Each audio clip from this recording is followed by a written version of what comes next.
Good morning friends. இந்த வீடியோவில் நம்ம பார்க்க போகிறது லிட்டரரி கிரிட்டிசிசத்தில் வேரியஸ் அப்ரோச்சஸ் டு லிட்ரேச்சர் அல்லது 5 அப்ரோச்சஸ் அப்படின்னு சொல்லுவாங்க. மொத்தம் 5 அப்ரோச், அதனால் 5 அப்ரோச்சஸ்னு சொல்லலாம், அல்லது வேரியஸ் அப்ரோச்சஸ் டு லிட்ரேச்சர். இதில் இரண்டாவது தலைப்பு சைக்காலஜிக்கல் அப்ரோச். ஏற்கனவே நம்ம மாரலிஸ்டிக் அப்ரோச் என்ற ஒரு வீடியோ போட்டிருக்கோம். இது இரண்டாவது சைக்காலஜிக்கல் அப்ரோச். சைக்காலஜிக்கல் அப்ரோச் அப்படின்னா என்ன? சைக்காலஜி மன உளவியல், உளவியல்னு சொல்கிறோம் இல்லையா, அதுதான். ஆனால் நம்ம சைக்காலஜின்னு வச்சுக்கலாம். சைக்காலஜி என்ற டேர்மையும் அதன் உள் அர்த்தங்களையும் பயன்படுத்தி ஒரு இலக்கியத்திற்கு விளக்கம் சொல்லுவதற்கு பேர் சைக்காலஜிக்கல் அப்ரோச் அப்படின்னு பேர். இது சைக்காலஜிக்கல் அப்ரோச்னால் என்ன? அவ்வளோதான். 20ஆம் நூற்றாண்டில் பார்த்திங்கன்னா ட்ராமாவும் கிரிட்டிசிசமும் நல்ல வளர்ச்சி அடைஞ்சிச்சு. நாவல்களும் இருந்துச்சு. ஆனால் நடுவில் கொஞ்ச நாள் தேங்கி இருந்த ட்ராமா அண்ட் கிரிட்டிசிசம், இது ரெண்டும் ரொம்ப சிறப்பாக 20ஆம் நூற்றாண்டில் வளர்ந்துருச்சு. கிரிட்டிசிசத்தில் சைக்காலஜிக்கல் அப்ரோச்சுக்கு தான் ஒரு மிகப்பெரிய வரவேற்பு கிடைத்து அதிக வளர்ச்சி அடைந்தது 20ஆம் நூற்றாண்டில் சைக்காலஜிக்கல் அப்ரோச் தான். ஏன்னா எதையுமே ஒரு சைக்காலஜி அந்த மனப்பான்மையில் தான் அணுகணும் அப்படின்னு சொல்லப்பட்டது. சிக்மண்ட் ஃப்ராய்டு அவருடைய மாணவனாக இருந்து பிற்காலத்தில் தனக்கு என்று ஒரு பாணியை ஏற்படுத்தி கொண்டவர் கார்ல் ஜங். இவர் சிக்மண்ட் ஃப்ராய்டுடைய ஸ்டூடெண்ட். அதுக்கப்புறம் அவரே ஒரு ஸ்கூல் ஆஃப் கிரிட்டிசிசத்தை ஏற்படுத்திக்கிட்டார். இவங்க 2 பேரும் தான் சைக்காலஜிக்கல் கிரிட்டிசிசம் வளருவதற்கு காரணமாக இருந்தவர்கள். சைக்காலஜி கிரிட்டிசிசத்தின் மீது ஏற்படுத்துகின்ற தாக்கம் 2 வகைகளில் தாக்கத்தை ஏற்படுத்தும். ஒரு சைக்காலஜி ஒரு கிரிட்டிசிசத்தில் என்ன தாக்கத்தை ஏற்படுத்துது அப்படின்னா 2 ways, 2 வழிகளில் தாக்கத்தை ஏற்படுத்தும். ஒன்று, இந்த கிரிட்டிக் இருக்கார் இல்லையா, விமர்சகர். அந்த விமர்சகர் ஒரு கிரியேட்டிவ் ஆக்டிவிட்டி எப்படி தோன்றுகிறது, எப்படி ஒன்று புதுசாக ஒரு கிரியேஷன் நடக்குது, ஒரு புதிய இலக்கியம் படைக்கப்படுது, அந்த இலக்கியம் படைக்கப்படுகின்ற செயல்பாட்டை ஆராய்வது ஒரு விமர்சகர் ஆராய்கிறார். இதுக்கு ஹெல்ப் பண்ணும் சைக்காலஜிக்கல் அப்ரோச். 2வது, ஒரு இண்டிவிஜுவல் ஆத்தர், ஒரு தனிப்பட்ட ஷேக்ஸ்பியர் அப்படின்னு வச்சிங்கன்னா அவர். அதே மாதிரி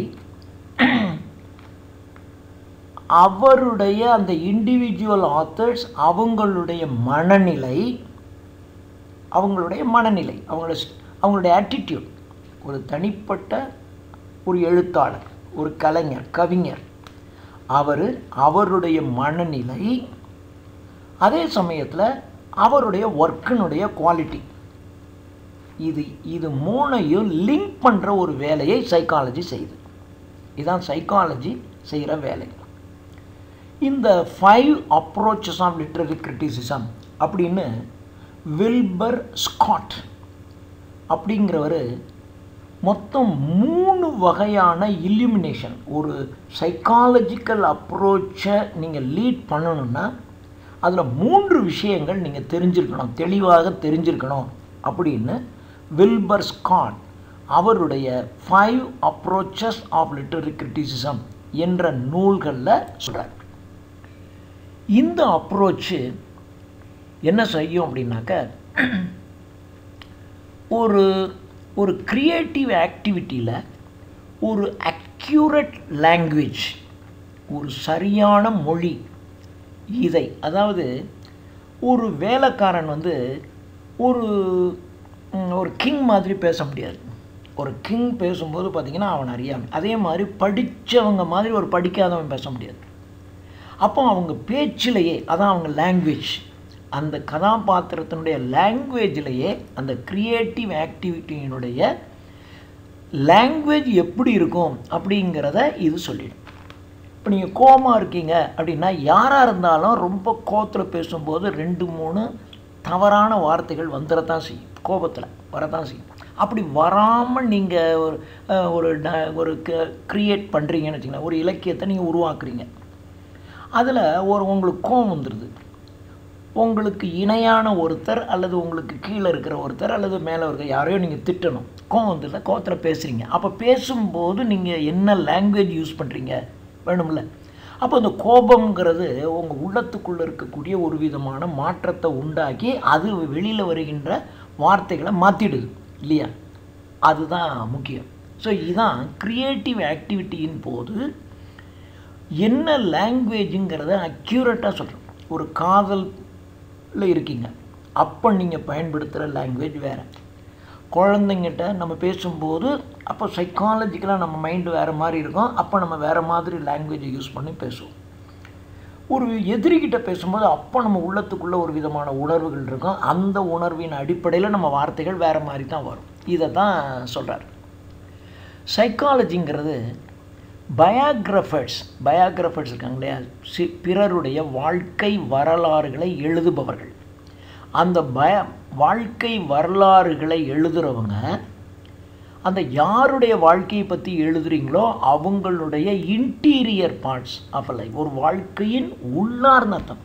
அவர் எத்தனாம் தேதி இவங்களுக்கும் பிறந்தார், இந்த ஆண்டு பிறந்தார், இங்கே போனார், இங்கே படித்தார், இங்கே இதை செஞ்சார் அப்படின்னு சொல்கிறது பயோகிராஃபி இல்லை இல்லையா?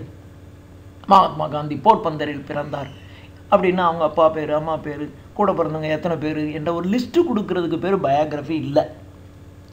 அவர் ஸ்கூலில் படிக்கும்போது ஒரு வாத்தியார் காப்பி அடிக்க தூண்டுறார். ஒரு ஹெட்மாஸ்டர் ஒரு வெளியிலேருந்து இன்ஸ்பெக்ஷன் வர்றாங்க. அப்போ இன்ஸ்பெக்ஷன் வரும்போது கெட்டில் என்ற வார்த்தையை வாத்தியார் டிக்டேஷனாக போடுறார் அந்த சூப்பர்வைஸ் முன்னாடி. ஆனால் இவருக்கு தெரியல, காந்திக்கு தெரியல, அந்த வார்த்தைக்கு ஸ்பெல்லிங் தெரியல. அப்போது ஆசிரியர் இன்டைரக்டாக அவரை ஹிண்ட் பண்ணுறாரு, பக்கத்தில் பார்த்து எழுது, அந்த அவனுக்கு தெரியுது பார்த்து எழுது அப்படின்னு ஹிண்ட் பண்ணுறாரு. ஆனால் காந்தி செய்யலை.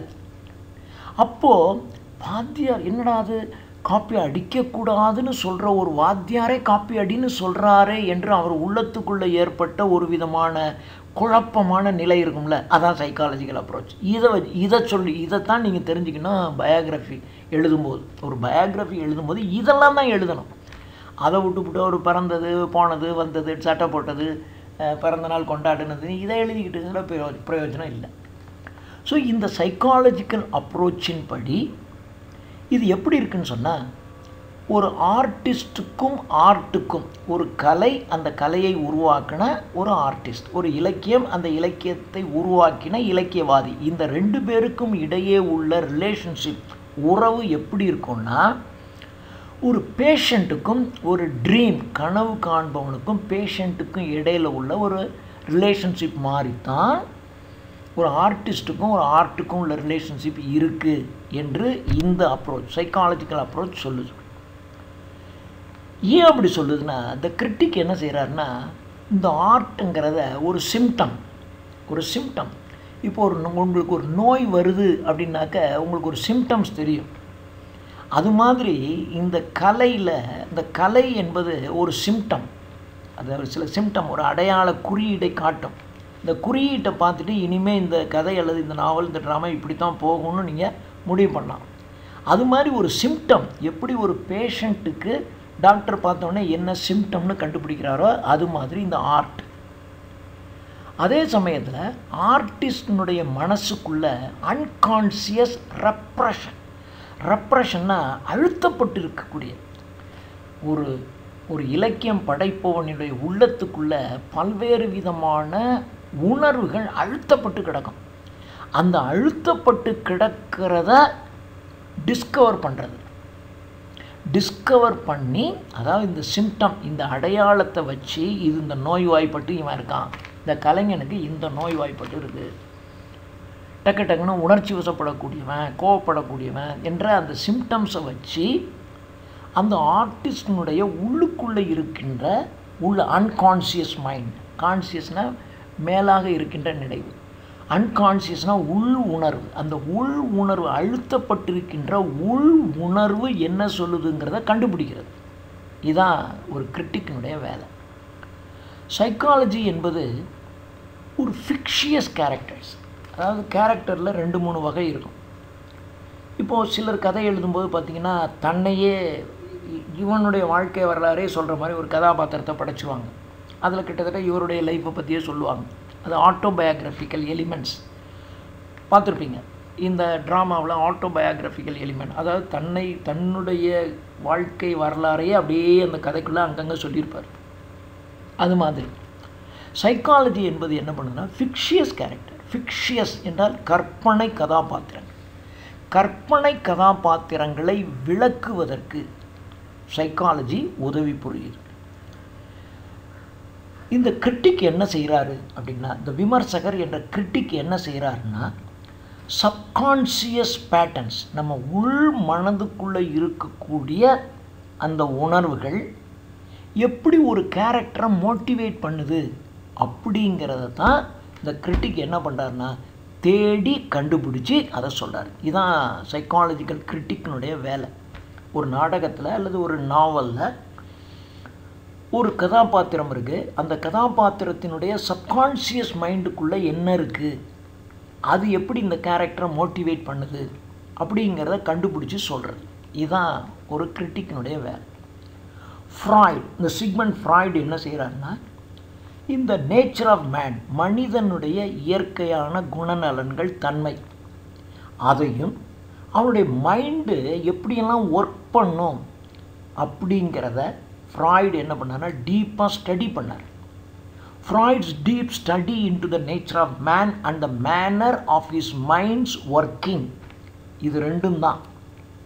இது என்ன பண்ணுதுன்னா ஒரு creative activity of the mind இருக்கு இல்லையா, இலக்கியத்திற்கும் அந்த இலக்கியத்தை படைக்கிறவருடைய மைண்டு, இந்த ரெண்டுக்கு இடையில் ஒரு பிரிட்ஜ் மாதிரி இது செயல்படுது. எது? த நேச்சர் ஆஃப் மேனுக்கும் மனிதனுடைய இயற்கையான தன்மை, அப்புறம் அவனுடைய மைண்டு எப்படி, அதாவது சாதாரணமாக நீங்கள் இப்படி தான் குணநலன் இருப்பீங்க, ஆனால் திடீர்னு உங்கள் அப்பா பணம் தரலைங்கிறாரு அல்லது ஏதோ ஒரு சுச்சுவேஷன் வந்துடுது அப்படின்னா உங்கள் மைண்டு எப்படி ஒர்க் பண்ணும்?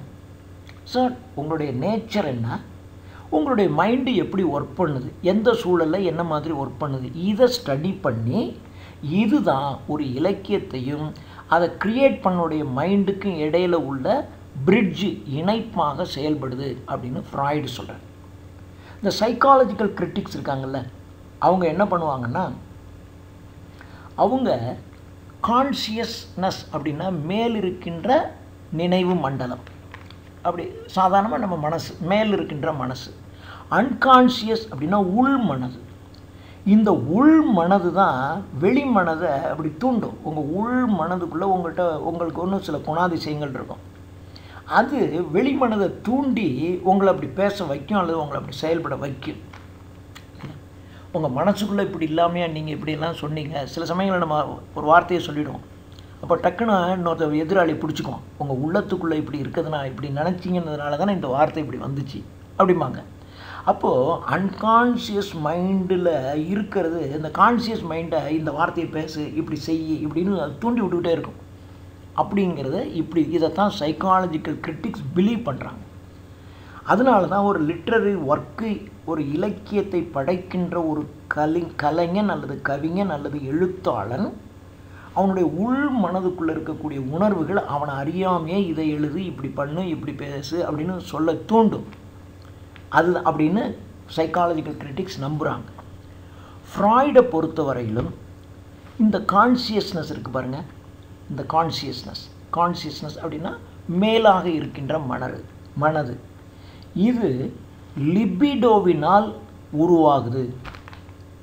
இது எதனால் உருவாகுது? லிபிடோன்னா என்ன? உங்கள் ஒரு சைக்காலஜிக்கலாக உங்களை ஒரு காரியத்தை செய்ய தூண்டுகின்ற ஒரு ஆற்றல், இதுக்கு தான் லிபிடோன்னு பேர். உங்கள் உள்ளுக்குள்ளே உங்கள் சைக்காலஜிக்கலாக ஒன்று உங்களை தூண்டும், அதுதான் சைக்கிக் டிரைவ்னு பேர். அப்புறம் அதை செயல்பட வைக்கும். இப்போ காதல் பெண்ணின் கடைக்கண் பார்வையிலே மண்ணில் குமரர்க்கு மலையும் ஓர் கடுகாம் அப்படின்னு பாரதிதாசன் சொல்லுவார். அதான் சைக்காலஜி. இந்த மண்ணில் குமரருக்கு, இந்த உலகத்தில் குமரர்கள் இளைஞர்களுக்கு அந்த காதலியினுடைய கடைக்கண் பார்வை இருந்தாலே அவன் மிகப்பெரிய காரியங்களை சாதிப்பான். அப்போது அவளுடைய கடைக்கண் பார்வை நமக்கு ஃபேவராக இருந்தால் நம்ம உள்ளத்துக்குள்ளே ஒன்று தோன்றுது பாருங்கள், அதான் சைக்கிக், அதுதான் லிபிடோன்னு பேர். அதான் லிபிடோ, அதான் ஒரு சைக்கிக் ட்ரைவ், அது ஒரு எனர்ஜி. இது பொதுவாக எப்படி இருக்குன்னா, இது செக்ஷுவல் டிசையரோட தான். அதுக்கு தான் நான் வந்து காதலி இந்த இடத்துல சொல்கிறேன். இதுக்கு காதலியினுடைய இதுக்கு தான், செக்ஷுவல் டிசைருக்கு தான் இதை மோட்டிவேட் பண்ணுறது வந்து அதிகம். அம்மா அப்பா சொன்னால் கேட்குறத விட ஒரு காதலி சொன்னால் அதிகமாக கேட்பாங்க.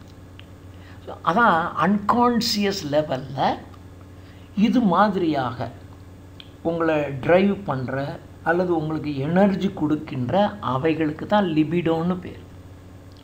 ஃப்ராய்டு வந்து இந்த ஹியூமன் கான்சியஸ்னஸை 3 வகையாக பிரிக்கிறார். இந்த ஹியூமன் கான்சியஸ்னஸ், மனிதனுடைய நினைவு, மேலெழுந்த மாதிரியான நினைவு இருக்கு இல்லையா, கான்சியஸ்னஸ், அதை 3 வகையான ஜோனாக பிரிக்கிறார். ஒன்று ஐடி, இன்னொன்று ஈகோ, இன்னொன்று சூப்பர் ஈகோ. இப்போ லிபிடோ தெரிஞ்சுக்கணும், ஐடினா என்ன, ஈகோனா என்ன, சூப்பர் ஈகோனா என்ன. ஐடிங்கிறது தான் இன்ஸ்டிங்க்டிவ் எனர்ஜி. இன்ஸ்டிங்க்ட் அப்படின்னா அப்படி அவனை உள்ளுக்குள்ளே தோன்றுகின்ற உணர்வு. டக்குன்னு உங்கள் உள்ளத்துக்குள்ளே ஒரு உணர்வு தோன்றும்ல, அந்த உணர்வின் ஆற்றலுக்கு மூலமாக இருக்கிறதுக்கு தான் ஐடின்னு பேர். Id is the source of all instinctive energy. எல்லா இன்ஸ்டிங்க்டிவ் எனர்ஜியினுடைய மூலமாக இருக்கிறது ஐடி. இது லிபிடோ இருக்குல்ல, அந்த லிபிடோவுனுடைய சேமிப்பு கலன். அந்த லிபிடோங்கிறது என்ன, அது ஒரு வகையான எனர்ஜி, ஒரு வகையான ஒரு டிரைவ். அந்த டிரைவ் அண்ட் எனர்ஜிங்கிறது பொதுவாக கூடிய வரைக்கும் செக்ஷுவல் டிசைரில் தான் அதிகமாக வரும். அந்த லிபிடோவினால் உருவாகின்ற அந்த எனர்ஜி, அந்த டிரைவை சேமித்து வைக்கின்ற சேமிப்பு கலன், அதுதான் ஐடி. இந்த லிபிடோங்கிறது நமக்கு ஏற்கனவே தெரியும், செக்ஷுவல் எனர்ஜி அல்லது ப்ரைம் சைக்கிக் ஃபோர்ஸ். ஸோ இந்த உலகத்தில் எல்லாமே என்னது, லிபிடோங்கிறது ஒரு செக்ஷுவல் எனர்ஜி அல்லது ப்ரைம் அப்படின்னா மிக முக்கியமான சைக்கிக் ஃபோர்ஸ். அதுதான் செக்ஷுவல் எனர்ஜி. இந்த லிபிடோ என்கின்ற இந்த செக்ஷுவல் எனர்ஜி தான் இந்த உலகத்தில் எல்லாத்தையும் இயக்கிக்கிட்டு இருக்கு. முக்கியம். ஈவன் பிறந்த குழந்தைக்கு கூட பார்த்திங்கன்னா அம்மா மேலே, அம்மா மார்பு, அது போய் அங்கே உணவு இருக்குங்கிறது வேறு. இருந்தாலும் அந்த குழந்தைங்களுக்கு அந்த அம்மா பேனை இருக்கிறது, அம்மா மடியில் படுத்துக்கிறது, அவங்க மார்பில் போய் தலையை வச்சுக்கிறது, இதெல்லாம் குழந்தைங்களுக்கு ரொம்ப பிடிக்கும். குழந்தைங்க ஒரு வயசு, அந்த பசங்க ஓரளவுக்கு வர்றது வரைக்கும், அதுக்கப்புறம் தான் அவன் கொஞ்சம் அதுலேருந்து விலகுவான். அது வரைக்கும் பார்த்திங்கன்னா அம்மா மடியிலேயே போய் படுத்துக்குவான், அம்மா மார்பில் சாஞ்சிக்குவான், எல்லாம் செய்வான். அம்மா குளிக்கும்போது கூட அப்படி போவான், எல்லாம் செய்வான். இதுதான் செக்ஷுவல் எனர்ஜி எல்லாருக்குமே இருக்கும். இந்த செக்ஷுவல் எனர்ஜி தான் ஒரு ப்ரைம் முக்கியமான சைக்கிக் ஃபோர்ஸ், சைக்காலஜிக்கல் ஃபோர்ஸ். இதுதான் இந்த ஐடிங்கிறது. It is the region of passions, உணர்வு இருக்கக்கூடிய ஏரியா. அண்ட் இன்ஸ்டிங்க்ட், உள் உணர்வு. பேஷன்னா ஒரு உணர்ச்சி வசப்படுறது, உள் உணர்வு இது. அப்புறம் and also the habit tendency, உங்களுடைய பழக்க வழக்கங்கள், இவைகளினுடைய ரீஜியன், அதுதான் ஐடி. இது பொதுவாக பார்த்திங்கன்னா ஒரு ப்ளஷர் பிரின்சிபிள், ஒரு மகிழ்ச்சி. ப்ளஷருங்கிறது உடல் இன்பத்தை தூய்ப்பதுக்கு தான் ப்ளஷர்னு பேர். நல்ல ஒரு ஏசி ரூமில் படுத்துக்கிறது, நல்ல மெத்தையில் தூங்குறது, செக்ஸ் வச்சுக்கிறது, இது எல்லாமே ப்ளஷர் பிரின்சிபிள். இந்த ப்ளஷர் பிரின்சிபிள் தான் இங்கே டாமினேட் பண்ணிக்கிட்டே இருக்கும். ஏன்னா ஐடிங்கிறது லிபிடோனுடைய ரிசர்வாயர்னு சொல்லியிருக்கோம். லிபிடோங்கிறது ஒரு செக்ஷுவல் எனர்ஜி, செக்ஷுவல் எனர்ஜிங்கிறது ஒரு ப்ளஷர் பிரின்சிபிள் தானே. So it is dominated by the pleasure principle. அதனால இந்த ப்ளஷர் பிரின்சிபிளில் இருக்கிற யாருமே இந்த இன்பம் தூய்க்க வேண்டும் என்கின்ற மனநிலைக்கு ஒருத்தன் வந்துட்டான்னாவே அவன் ஒழுக்க கேடானவனாக தான் இருப்பான். It is amoral. மாரல்னால் ஒழுக்கம். அ மாரல் என்னால் ஒழுக்கம் அற்ற. இப்போ நீங்கள் ஒரு ஒரு 10 வயசு பொண்ணை ஒருத்தனுக்கு கற்பழிக்கணும்னு வருது அப்படின்னாக்க அவனுக்கு அந்த ப்ரெஷர் தேவைப்படுது. அப்படின்னா அது அவன் யார், அது 10 வயதா 8 வயதா யார் என்ன எது அதை பற்றி எதை பற்றியும் கவலைப்பட மாட்டான். அவன் அமாரலாகவும் இருப்பான், இல்லாஜிக்கலாக இருக்கணும்ல, இது தவறு, இப்படி நம்ம செஞ்சிட்டோம்னா திரும்பி மாட்டிக்குவோம். மாட்டிக்கிட்டால் நம்ம குடும்பத்துக்கு அவமானம். நம்ம இப்போ அந்த டெல்லியில் அந்த ஒரு பஸ்ஸில் போன ஒரு பெண்ணை வந்து ஒரு 4-5 பேர் சேர்ந்து கற்பழிச்சிட்டாங்க இல்லையா? கற்பழித்து அவங்களுக்கெல்லாம் வந்து எல்லாம் இந்தியாவே கொதித்து எழுந்தது.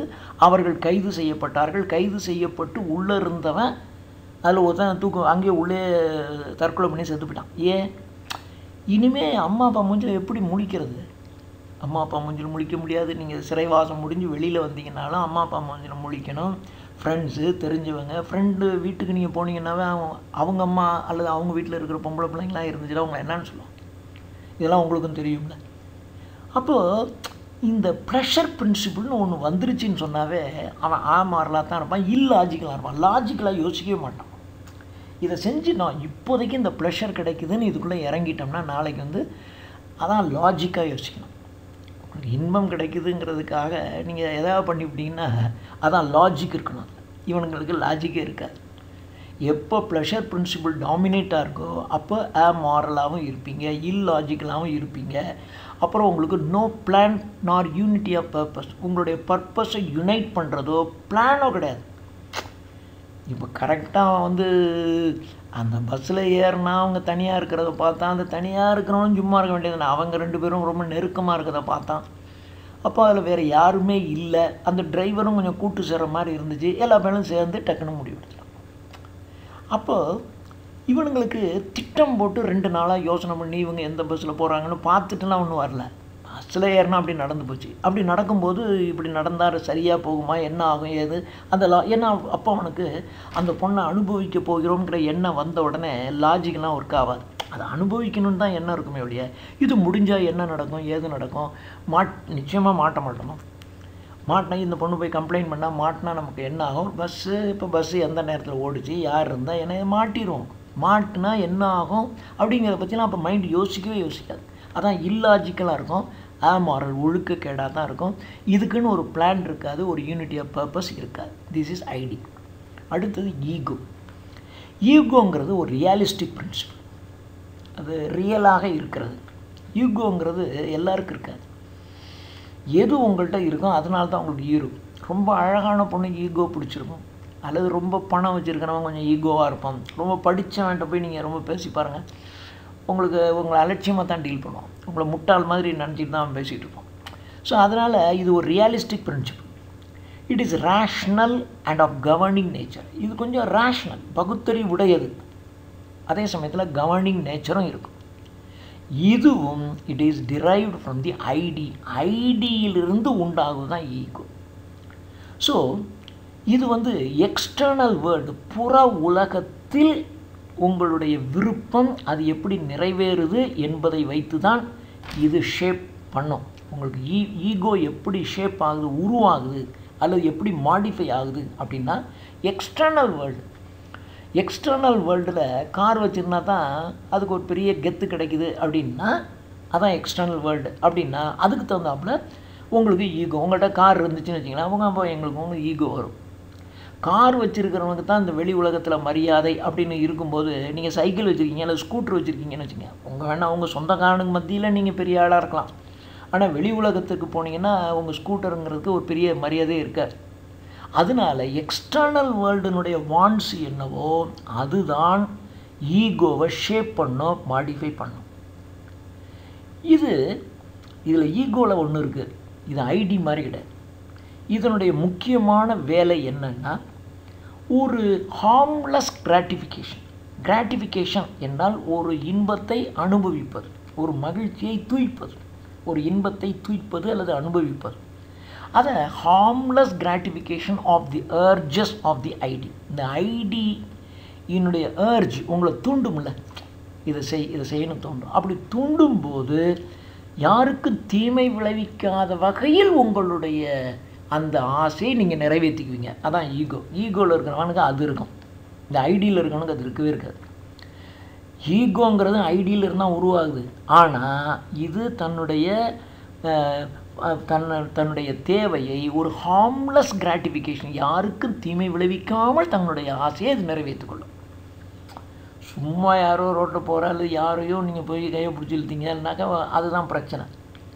வீட்டுக்கு வந்தோம் ஒய்ஃபு அது அவங்களோட இப்படி இருக்கும் அப்படின்னா அது பிரச்சனையே இல்லாது. அப்போ அந்த மாதிரி தான் இது பண்ணிக்கும் ego. And induce the id to renounce. அதே சமயத்தில் இது என்ன பண்ணும்னா ஐடியை ரினவுன்ஸ் பண்ண வைக்கும். ஐடி என்பதுக்கு பிளான் கிடையாது, ப்ளஷர் மாத்திரம்தான் முக்கியம், யூனிட்டி ஆஃப் பர்பஸ் கிடையாது, எல்லாம் பார்த்தோம் ஐடியில். அந்த ஐடியை மாடிஃபை பண்ண ஈகோ தூண்டும். நீ கொஞ்சம் மாடிஃபை பண்ணிக்க அப்படின்னு அதை தூண்டும். Induce the id to renounce. அதாவது ஒன்று ரெனவுன்ஸ், நீ மாறிடு, அல்லது உன்னை மாடிஃபை பண்ணிக்க, அல்லது அட்லீஸ்ட் இந்த காரியத்தை இப்போ செய்யாத கொஞ்சம் நாள் கழித்து செய்ய. Postpone such gratification if it seems necessary. தேவைப்பட்டால் இந்த இன்பத்தை தூய்ப்பதை தள்ளி போடு, அல்லது மாற்றிக்க, அல்லது கொஞ்சம் ஆல்ட்ரு பண்ணிக்க என்று ஈகோ ஐடியை சொல்லும். இதுதான் ஈகோ. ஸோ ஐடியை விட ஈகோ பெட்டர். ஈகோ விட பெட்டர் சூப்பர் ஈகோ. இந்த சூப்பர் ஈகோ நல்லது. ஆனால் இந்த சூப்பர் ஈகோ சில சமயங்களில் அதான் பாருங்களேன், இது ஒரு perfection principle and moral principle. ரொம்ப சிலர் வந்து பார்த்திங்கன்னா ரொம்ப பர்ஃபெக்டாக இருப்பான், அதே மாதிரி ரொம்ப மாரலாக இருப்பான். ரொம்ப குறித்த நேரத்தில், அதான் மாரல் என்பது மறுபடியும் நான் சொல்கிறேன், ஏற்கனவே உங்களுக்கு அது வந்து ஒழுக்கம், செக்ஸ் மாத்திரம் இல்லை, மற்ற எல்லா நல்ல தன்மைகளையும் உள்ளடக்கினது தான் மாரல் பிரின்சிபிள். இந்த மாரல் பிரின்சிபிள் உடையவன், பர்ஃபெக்டாக இருக்கிறவன், இவனுக்கெல்லாம் இந்த சூப்பர் ஈகோ இருக்கும். உங்கள் ஃப்ரெண்டு வந்து ரொம்ப பர்ஃபெக்ட் மேனாக இருக்கான்னு வச்சுங்க, தண்ணி போட மாட்டான், அங்கே போக மாட்டான், இங்கே போக மாட்டான், சைட் அடிக்க போக மாட்டான், வீட்டுக்கு போனால் சின்சியராக உட்காருவான், படிப்பான், இதான் அவங்க ஃப்ரெண்டுன்னு வச்சுங்க. அவன் தான் பெரிய தலைவலியாக இருக்கும், அவனோட நீங்கள் சேரவே முடியாது. ஏன்னா இதெல்லாம் இருக்கிறதுனாலேயே அவனுக்கு வந்து சூப்பர் ஈகோங்கிற தன்மை அவனுக்கு இருக்கும். ஏன்னா அவன் ஒரு பர்ஃபெக்ட், அவன் ஒரு ரொம்ப மாரல் மேன். அதனால எதுவுமே மாரல் இல்லாததை இந்த சமுதாயத்தில் ஒரு மாரல் இல்லாத ஒன்றை இந்த இது சூப்பர் ஈகோ அனுமதிக்காது. அதனால் நீங்கள் ஏதாவது ஒன்று பண்ணுறீங்கன்னு வச்சிங்களேன், உடனே உங்களை பக்கத்தில் உட்கார வச்சு அந்த சூப்பர் ஈகோடைய உங்கள் ஃப்ரெண்டு உங்களை அப்படிடா இப்படிடா உங்கள் அம்மாவை நினச்சிப்பாரு, அக்காவை நினச்சிப்பாருன்னு பெருசாக டீச் பண்ணிட்டு உட்காந்துரும். ஒரே ஒரு நாளைக்கு நமக்கு ஃப்ரெண்ட்ஸோடு சேர்ந்து ஒரு ட்ரிங்க் சாப்பிடணும்னு ஒரு நாள் போயிருப்போம், அவ்வளோதான். நம்ம ஒன்றும் கண்டினியூ பண்ண மாட்டோம். ஆனால் அவங்க சூப்பர் ஈகோ ஃப்ரெண்ட் இருக்கானே, ஏன்னா அவன் பர்ஃபெக்ட், அவனுக்கு எல்லாமே மாரல் பேசிஸ் தான் அவனுக்கு. அதில் இருக்கிறவன் நீங்கள் இப்படி இருந்தீங்க அப்படின்னாவே உடனே அவன் ஒத்துக்கவே மாட்டான். உங்களை கூப்பிட்டு பெரிய உபதேசம் பண்ணி உங்களை படுத்தி எடுத்துருவான். ஐயோன்னு நம்ம ஓடி போயிடணும். நாமே அடுத்த நாள் அங்கே போக மாட்டோம், அப்படி தான் நம்ம மைண்டில் இருக்கோம். ஆனால் அதுக்குள்ளே அவன் விடவே மாட்டான். ஸோ இது என்ன பண்ணுன்னா, இந்த சூப்பர் ஈகோ ஐடியினுடைய இன்ஸ்டிங்க்ட், ஐடியினுடைய உள் உணர்வை அழிக்க முயற்சிக்கும். அது உங்கள் உள் உணர்வுக்குள்ளே மாரல் ஆக்டிவிட்டி இல்லாமல் பார்த்துக்கிறது இந்த சூப்பர் ஈகோனுடைய வேலை. இதனுடைய முக்கியமான வேலை என்னென்னா கிரிட்டிசிசம், விமர்சிக்கிறது. இந்த சூப்பர் ஈகோவாக இருக்கிறவன் தான் எப்போ பார்த்தாலும் என்ன பண்ணுவான்னா, அங்கே பார், அதை பார், இதை பார், அது மோசம், இது மோசம், அது மோசம், இது மோசம், இவன் நல்லா இருக்கிறதுனால எல்லாத்தையும் மோசம் மோசம்னு சொல்லிக்கிட்டே இருப்பான். ஸோ இது என்ன பண்ணுன்னா, ஒரு ஈகோ இருக்குல்ல, அந்த ஈகோவுனுடைய உள்ளத்துக்குள்ளே ஒரு அன்கான்சியஸ் சென்ஸ் ஆஃப் கில்ட்டை க்ரியேட் பண்ணும், ஒரு குற்ற உணர்வை ஏற்படுத்தி விட்டுரும். ஈகோ இருக்கும் ஒருத்தனுக்கு, அவனுக்கு இந்த சூப்பர் ஈகோ உள்ளவன் இவன் பர்ஃபெக்டாக இருக்கானா, அப்போது இவன் சொல்லி அவன் எது செஞ்சாலும் அவன் குற்றம் செஞ்ச மாதிரி அல்லது தப்பு செஞ்ச மாதிரியான உணர்ச்சியை அவனுக்கு தோற்றுவித்துடும். இதுதான் சூப்பர் ஈகோனுடைய வேலை. அடுத்தது ஆர்ட் அண்ட் நியூரோசிஸ். இது ரெண்டுக்கு இடையில் என்ன தொடர்பு? த ரெப்ரஸ்டு இம்பல்சஸ், அழுத்தப்பட்ட உணர்வுகள். இதுதான் of the contents of the id. they have no means of direct expansion. So இந்த ஐடி என்றாலே செக்ஷுவல் எனர்ஜி, இதனுடைய அழுத்தப்பட்ட உணர்வுகள், இதை டைரெக்டாக நீங்கள் எக்ஸ்ப்ரெஷன் வெளிக்காட்டவே முடியாது. நம்ம உள்ளார்ந்த உள்ளத்துக்குள்ளே ஒரு சினிமா நடிகையின் மீது ஒரு மிகப்பெரிய ஆசையும் ஆர்வமும் அப்படி பயங்கரமாக இருக்கும். அந்த நடிகை சினிமா வந்தாவே நம்ம உடனே போய் பார்த்துருவோம். அவள் பாட்டுனா உடனே நின்று பார்ப்போம், கேட்போம், அப்படியே இருக்கும் உள் மனதுக்குள்ளே. நம்முடைய ஆழ் மனதுக்குள்ளே அந்த நடிகையோட நமக்கு பயங்கரமான ரிலேஷன்ஷிப்லாம் ஏற்பட்டிருக்கும் இல்லையா? ஆனால் இதெல்லாம் நீங்கள் வெளியில் சொல்ல முடியுமா? எனக்கு அந்த நடிகை பிடிக்கும் அவ்வளோதான் சொல்லுவோம். ஆனால் பிடிக்குமா அல்லது அதை தவிர வேறு என்னவா நம்ம உள் மனதுக்குள்ளே பெரிய ரீலே ஓடிக்கிட்டு இருக்கோம். ஸோ இதனால் இதை டைரெக்டாக நம்ம வெளிப்படுத்தவே முடியாது. ஆனால் இவைகள்லாம் என்ன பண்ணுன்னா, அந்த வெளிப்படுத்த முடியாத அழுத்தப்பட்டு கிடக்கின்ற உங்கள் உள் உணர்வுகள், மோஸ்ட்லி அதுதான் ஐடின்னு சொல்லியாச்சு. அந்த செக்ஷுவல் எனர்ஜி எல்லாமே, உணர்வுகள் எல்லாமே ஒரு ட்ரீமில் விஷ் ஃபுல்ஃபில்மெண்ட், அதாவது ஒரு கனவுல எல்லாம் நிறைவேறிட்டு, கனவுல நீங்கள் அவளோட டூயட் பாடுவீங்க, செக்ஸ் வச்சுக்குவீங்க, எல்லாம் பண்ணுவீங்க, அங்கே நிறைவேறிடும். அதனால ட்ரீம் இஸ் வெரி இம்பார்ட்டண்ட். ஆனால் ஒரு க்ரியேட்டிவ் ரைட்டர் எப்பொழுதுமே ஒரு கற்பனைக்குள்ளேயே இருக்க முடியாது. ஒரு கற்பனைக்குள்ளே இருந்தாலும் அவன் மறுபடியும் ஒரு நன உலகத்துக்கு வந்து தான் ஆகணும். ஸோ ஒருத்தன் எப்பொழுதுமே ஒரு ஃபேண்டசி, ஒரு க்ரியேட்டிவ் ரைட்டருக்கு எப்பொழுதும் ஃபேண்டசி, இமேஜினேஷனில் தான் இருப்பான், அல்லது ட்ரீம், கனவு கண்டுகிட்டு இருப்பான், அல்லது இமேஜினேஷனில் இருப்பான். ஆனால் எப்பொழுதுமே ஒருத்தன் கற்பனைக்குள்ளேயே அல்லதுக்குள்ளேயே இருக்க முடியாது. அப்படியே அவன் கற்பனைக்குள்ளே கனவுல இருந்துக்கிட்டு இருந்தாலும் அப்படியே மெதுவாக அவன் ரியாலிட்டிக்கு வருவான். நீங்கள் அப்படியே கற்பனை பண்ணிட்டு உட்காந்துருப்பீங்க. ஆனால் டக்குன்னு யாராவது வரும்போது மறுபடியும் உங்கள் ரியாலிட்டிக்கு வந்துடுறீங்கள, இப்படி தான் வரும். ஸோ இந்த ஐடி இருக்குது பாருங்கள், இந்த ஐடிக்குள்ளே இருக்கும்போது நிறையா சட்டத்திற்கு புறம்பான ரியாக்ஷன் காரியங்களாக நடந்துக்கிட்டே இருக்கும். சட்டம் அப்படிலாம் இருக்காது. பக்கத்து வீட்டில் ஒரு மேரீடு பொண்ணு இருந்தால் கூட உங்களுக்கு மைண்டில் பிடிச்சிருந்துச்சு அப்படின்னாக்கா நீங்கள் உங்கள் ட்ரீமில் ஒரு பெரிய செக்ஸ் வச்சுக்குவீங்க. அது சட்டத்திற்கு புறம்பான விஷயங்கள்லாம் செஞ்சுக்கிட்டே இருக்கும் இந்த ஐடி. அதான் ஒரு லாலெஸ் ரியாக்ஷன்ஸு ஐடி க்ரியேட் பண்ணிக்கிட்டே இருக்கும். இதில் சூப்பர் ஈகோ என்ன பண்ணுன்னா, ஒரு லா, இதுதான் சட்டம், இது ஏன்னா அது பர்ஃபெக்ட் இல்லையா சூப்பர் ஈகோ. அந்த சூப்பர் ஈகோ என்ன பண்ணுன்னா, இதுதான் பர்ஃபெக்ட்டு அப்படின்னு அது ஒரு சட்டத்தை உண்டு சேர்க்கும். அப்போ அந்த சட்டத்தை சேர்த்த உடனே அந்த ஈகோ தடுமாறும். ஸோ ஈகோ, ஐடி தான் ஈகோவாக மாறுது. இது அந்த உணர்வுகளில் இருக்கும். திடீர்னு சூப்பர் ஈகோ என்பது ஒரு சில சட்டங்களை உள்ளே கொண்டு வருதுன்னு வச்சுங்களேன். அப்போது அங்கே ஒரு கன்ஃபியூஷன் வரும். அந்த கன்ஃபியூஷன் இருக்குது பாருங்கள், அதுதான் ஒரு ஒர்க் ஆஃப் ஆர்ட். ஸோ இந்த ஒர்க் ஆஃப் ஆர்ட்டை தான் ஃப்ராய்டு நியூரோசிஸ் அப்படின்னு சொல்கிறாரு. அந்த ஆர்ட்டை நியூரோசிஸ்னு சொல்கிறாரு. அந்த க்ரியேட்டிவ் ரைட்டர் இருக்கார் இல்லையா, அவரை, அந்த ஆர்ட்டை படைத்த அந்த ரைட்டரை நியூரோட்டிக் அப்படின்னு சொல்கிறார். இதை பற்றி டேவிட் டெய்ச்சஸ் என்கின்ற ஒரு கிரிட்டிக், அவரும் இதை பற்றி நிறைய பேசுகிறார். ஃப்ராய்டை பொறுத்த வரைக்கும் ஒரு குட் ஆர்ட், பேட் ஆர்ட் அப்படின்னு ஒன்றும் வித்தியாசமே இல்லை. ஒரு ஆர்ட்னா ஆர்ட், அவ்வளோதான். இது என்ன குட் ஆர்ட், பேட் ஆர்ட். ரொம்ப பேர் சொல்லுவாங்க காதல், காதல்னாவே ரொம்ப உயர்ந்த அன்பு, அவ்வளோதானே. அதில் என்ன கள்ளக்காதல்னா என்ன இல்லையா, அப்படின்னு ஒன்று உலகத்திலே கிடையாது. உலகத்திலே அப்படி ஒரு கள்ளக்காதல்னு இருக்க முடியாது. ஸோ அதனால் இவருக்கு குட் ஆர்ட்டு, பேட் ஆர்ட்டுன்னு ஒன்று கிடையாது. அதை பற்றி டிஸ்டிங்ஷனே பண்ண முடியாது ஃப்ராய்டுக்கு. அதனால் இவர் என்ன பண்ணுவார்னா, ஒரு மனிதனுக்கு இயற்கையிலேயே ஜீனியஸ் இருக்குது அப்படிங்கிறத இவர் ஒத்துக்க மாட்டார் Freud. So nature of genius in man, மனிதனுக்குள்ள ஜீனியஸ், மேதைத்தனம் இருக்குது அப்படிங்கிறத ஒத்துக்க மாட்டார். அவர் என்ன சொல்லுவார், இந்த ஜீனியஸ் என்பது என்னன்னா, இந்த நியூரோசிஸ் இருக்குது பாருங்கள். சில சமயங்களில் அந்த நியூரோசிஸ் அப்படி வெளிப்படும். இந்த நியூரோசிஸ்னால் என்னன்னு ஏற்கனவே பார்த்துருக்கோம் இல்லையா. அதாவது இந்த ஐடி உள்ளே வரும்.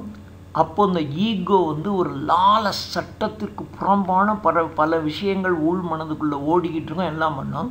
இந்த சூப்பர் ஈகோ சில சட்டங்களை உள்ளே கொண்டு வரும். உள்ளே கொண்டு வந்தோடனே அங்கே ஒரே தடுமாற்றம், குழப்பம் வரும்.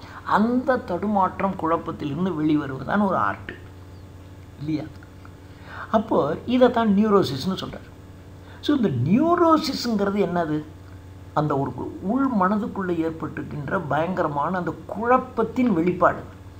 அப்போ இந்த குழப்பத்தின் வெளிப்பாடு வரும்போது உங்களை அறியாமையே நீங்கள் க்ரியேட் பண்ணிடுறீங்க. அப்போ தான் க்ரியேட்டிவ் ரைட்டர் ஆகிடுறீங்க இல்லையா. நியூரோசிஸ் சமயத்தில் ஒரு க்ரியேட்டிவ் ரைட்டர் தோன்றுகிறார். அப்போது உங்களுக்கு அடிக்கடி இந்த நியூரோசிஸ் வந்துக்கிட்டே இருந்தால் நீங்கள் ஒரு க்ரியேட்டிவ் ஜீனியஸ், அவ்வளோதான். ஸோ உங்களுக்கு அடிக்கடி அந்த உள் மனது போராட்டம் நடந்துக்கிட்டே இருக்கும். உங்கள் உள் மனதுக்குள்ளே ஒன்று இருக்கும், இது தப்புன்னு சொல்லும்.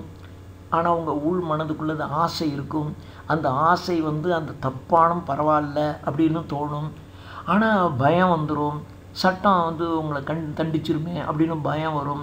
அப்போ பயம் வரும்போது ஒரு குழப்பம் வரும். இந்த பயம், குழப்பம் இவைகளிலிருந்து க்ரியேட்டிவ் ஆர்ட் தோணுது. இதுக்கு தான் ஜீனியஸ்னு பேர். அப்போ இந்த ஜீனியஸுங்கிறது அடிக்கடி உங்களுக்கு இந்த ஒரு கன்ஃபியூஷனான இந்த ஸ்டேஜ், இந்த நியூராசிஸ் வந்துச்சுன்னா அவன் ஒரு பெரிய ஜீனியஸ் அப்படின்னு இவர் விளக்கம் சொல்லிகிட்டு இருக்கார். ஸோ அதனால தான் இவர் என்ன சொல்கிறாருன்னா, எல்லா கலைகளுமே ஒரு ரெப்ரெஷன், அழுத்தப்பட்ட மனநிலையின் அடையாளம். ஒரு கலை இருக்குது அப்படின்னா உங்கள் உள் மனது, கவிஞனின் உள் மனதுக்குள்ளே அப்படியே அழுத்தி வைக்கப்பட்டிருப்பது அப்படி வெளியே வருது, அதுதான் கலை. ஒரு ஆர்ட்டுங்கிறது a symptom of repression and mental ill health. அதாவது ஆரோக்கியமற்ற மனநிலைன்னு அர்த்தம். அப்படி தான் இருக்கும். நீங்கள் உள் மனது போராட்டத்தில் இருக்கும். அந்த உள் மனதினுடைய போராட்டத்தை வெளிப்படுத்துறது. அப்போது உள் மனது போராடிக்கிட்டு இருக்குனாக்கா என்ன அர்த்தம்? மென்டல் இல் ஹெல்த்துன்னு அர்த்தம். இந்த மென்டல் இல் ஹெல்த்தை சொல்லுது. இதுதான் ஆர்ட். ஸோ இதுதான் இப்படின்னு இவர் சொல்லிட்டார், ஃப்ராய்டு சொல்கிறார். ஆனால் இந்த தியரிக்கு சில குறைபாடுகள், சில லிமிட்டேஷன்ஸ், சில குறைபாடுகள் இருக்குது. அது என்ன குறைபாடுகள்னா, ஒரு ஆர்டிஸ்ட் ஒரு நியூராட்டிக் அப்படின்னு சொல்லியாச்சு. ஆர்டிஸ்ட் அல்லது ஒரு ஜீனியஸ் என்பவர் ஒரு நியூராட்டிக் என்றால் அந்த உணர்வுகள் உள் மனதிற்குள் போராட்டம், குழப்பங்கள் இருக்கு இல்லையா, அந்த சென்ஸுக்கு தான் நியூராட்டிக். ஏன் அந்த நியூராட்டிக் வருது? ஏன்னா சமுதாயத்தோட அவனோட எதுலையும் அட்ஜஸ்ட் பண்ணி போகவே முடியாது. இந்த ஆர்டிஸ்ட்டுக்கு அம்மாங்க அவனுக்கு இந்த சமுதாயத்தோட ஒத்து போக முடியாது. அந்த சமுதாயத்தோட ஒத்து போக முடியாததுனால அவன் உள் மனதுக்குள்ளே பெரிய போராட்டம் எப்பயும் நிகழ்ந்துக்கிட்டே இருக்கும். அந்த போராட்டத்தின் வெளிப்பாடு தான் அந்த நியூரோசிஸ். அதுதான் ஆர்ட். இப்போ he succeeded in resolving his complexes by works of creation. இந்த மாதிரி உள் மனதுக்குள்ளே ஏற்படுகின்ற அந்த குழப்பத்தின் போது அவன் ஏதாவது ஒரு புதிய ஒரு படைப்பை உருவாக்கிட்டான்னு வச்சுங்க, அப்போ அவனுக்கு ஒரு மாதிரியான ஒரு ரிலீஸ் கிடைக்கும். ஒரு மனதுக்குள்ளேருந்து ஏதோ ஒரு பெரிய பாரம் குறைஞ்ச மாதிரி இருக்கும். ஸோ அதனால தான் அது அப்படி ஆகும். அதனால தான் இவனுடைய ஒர்க்கை படிக்கும்போது, ஏன்னா இந்த ஒர்க்குங்கிறது என்னது? அவன் உள் மனதிற்குள்ளே ஏற்பட்ட ஒரு பெரிய போராட்டம். இந்த சமுதாயத்தோடு அவனால் அட்ஜஸ்ட் பண்ணி போக முடியாமல் ஏற்பட்ட குழப்பம், அந்த போராட்டத்தின் வெளிப்பாடு தான் அந்த கலை. அதனால் அந்த கலையை படிக்கும்போது நமக்கு என்ன ஆகும்? அதே மாதிரியான கான்ஃப்ளிக்ட் நம்ம உள்ளத்துக்குள்ளே வரும். ஸோ அதனால் ஒரு ஆர்டிஸ்ட் என்ன செய்கிறாருன்னா, அவனுடைய காலம், அந்த ஏஜ், அந்த ஒர்க்கு, அவனுடைய படைப்பு தோன்றிய காலத்தில் இருக்கின்ற நியூராசிஸ், அந்த உணர்வுகளை அது வெளிப்படுத்தும். ஒவ்வொரு காலத்துலேயும் ஒரு விதமான உணர்வுகள் மேலோங்கி இருக்கும். அந்த உணர்வுகளை அந்த கலையானது வெளிப்படுத்தும். கார்ல் ஜங்கிறவர் இந்த ஃப்ராய்டியன் கான்செப்ட் இருக்கு இல்லையா, இந்த லிபிடோ ஆர் செக்ஷுவல் எனர்ஜி, இதை அவர் ஒத்துக்கல. அவர் ஃப்ராய்டினுடைய ஸ்டூடெண்ட்டு. ஆனால் அவருக்குன்னு ஒரு தனி ஒரு கிரிட்டிக்கல் ஸ்கூலை அவர் ஏற்படுத்திக்கிட்டார். அவர் என்ன சொல்கிறாருன்னா, the collective unconsciousness of a man or a creative writer moulds his mind. ஒரு கிரியேட்டிவ் ரைட்டர்னுடைய அல்லது ஒரு மனிதனுடைய கலெக்டிவ் அன்கான்சியஸ்னஸ் என்றால் உள் உணர்வுன்னு அர்த்தம். கலெக்டிவ் அன்கான்சியஸ்னால் என்ன அர்த்தம்? இந்த சமுதாயத்தின் எல்லோருடைய உள் உணர்வு, இதுதான் ஒரு கிரியேட்டிவ் ரைட்டரை மோல்டு பண்ணுது. இப்போ நமக்கு ஃப்ராய்டு என்ன சொல்கிறாருன்னா, ஒரு இண்டிவிஜுவல் பர்சன் அவனுடைய உள்ளத்திற்குள்ளே அழுத்தி வைக்கப்பட்டிருக்கின்ற அந்த உணர்வுகள், அந்த அன்கான்சியஸ் மைண்டில் இருக்கிற அந்த போராட்டத்தின் வெளிப்பாடு தான் ஒரு கலைன்னு சொல்கிறார். ஆனால் இவர் என்ன சொல்கிறார் அப்படின்னா, இந்த சமுதாயத்திற்குன்னு ஒரு கலெக்டிவான அன்கான்சியஸ்னஸ் இருக்கும்ல, ஒரு மனிதனை தவிர அதுதான் ஒரு மனிதனை ஒரு எழுத்தாளனுடைய மைண்டை மோல்டு பண்ணுது. இந்த கலெக்டிவ் அன்கான்சியஸ்னஸ், ஒரு ஃபேமிலி, அந்த ஃபேமிலியில் இருக்கிற எல்லாருடைய அன்கான்சியஸ்னஸ்ஸு, அந்த உணர்வுகள் தான் அந்த குடும்பத்தில் இருக்க ஒருத்தன் வாயிலாக வெளிப்படும். அல்லது ஒரு சமுதாயம். இப்போ இந்த சமுதாயத்தில் பார்த்திங்கன்னா ஒரு காலத்தில் இப்போது ஒரு 25 வருஷத்துக்கு முன்னாடிலாம் குடி அவ்வளோவா இல்லை. அப்போது இப்போ பார்த்திங்கன்னா யார் பேசினாலும் அந்த குடிக்கிறதுனால ஏற்பட்ட தீமைகள், எத்தனை குடும்பம் அழிஞ்சு போச்சு, எவ்வளோ மக்கள் எப்படி கஷ்டப்படுறாங்க, இப்படி எல்லாரும் பேசுகிறாங்க. அப்போ எல்லாருடைய உள்ளத்துக்குள்ளேயும் இந்த குடியினால் எல்லாம் குடிக்கிறவனுக்கே தெரியும் எவ்வளோ குடும்பம் அழிஞ்சிக்கிட்டு இருக்குது, வீணாக போய்கிட்டு இருக்குன்னு தெரியும். ஏன்னா இப்போ சொசைட்டியில் அதுதான். அப்போ எல்லாருடைய அன்கான்சியஸ்னஸ் மைண்ட்லேயும் இது இருக்கும். எல்லா குடும்ப பெண்களையும் தனியாக கூட்டு பேசுங்க, உடனே இந்த குடியை பற்றி அவங்க அவ்வளோ நேரம் பேசுவாங்க. நீங்கள் ஒன்றுமே பேச்சு கொடுக்கலன்னு வச்சிங்களேன், இந்த உணர்வுகளெல்லாம் அவங்க உள் மனதுக்குள்ளே தானே இருந்துக்கிட்டே இருக்கும்.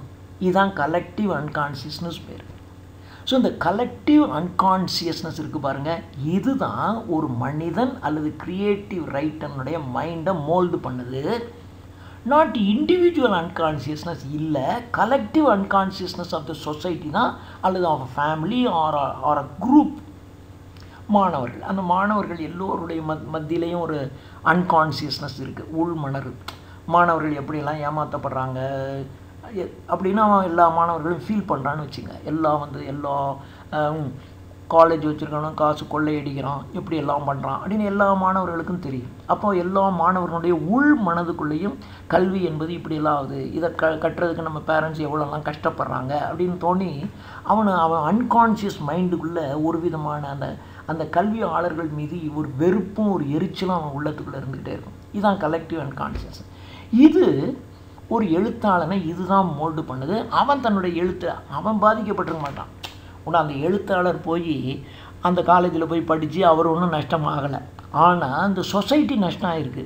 அதனால் அந்த சொசைட்டியினுடைய அந்த அன்கான்சியஸ்னஸ்ஸை இவர் மைண்டுக்குள்ளே போய் இவர் ஒரு எழுத்தை உருவாக்குவார். சாட்டை அப்படின்னு ஒரு சினிமா இல்லையா, அடுத்த சாட்டை. அப்போது இந்த ஆசிரியர்கள் எப்படி இருக்காங்க அப்படிங்கிறதெல்லாம் பார்த்து அதான் கலெக்டிவ் அன்கான்சியஸ்னஸ். ஒருத்தனுடைய அனுபவம் இல்லை, அந்த சமுதாயத்தினுடைய அல்லது அந்த ஒரு குரூப் ஆஃப் பர்சனுடைய அந்த பாதிப்பை அது சொல்லுது. இதுதான். ஸோ இந்த கலெக்டிவ் அன்கான்சியஸ்னஸ்ங்கிறது ஒரு ரேசியல் மெமரி, ஒரு இனத்தினுடைய ஞாபகம். இந்த கலெக்டிவ் அன்கான்சியஸ் நாங்கள் ஒரு சமூகம்னு சொன்னேன், ஒரு குடும்பம்னு சொல்லேன், அல்லது ஒரு இனம்னே வச்சுக்கலாம்.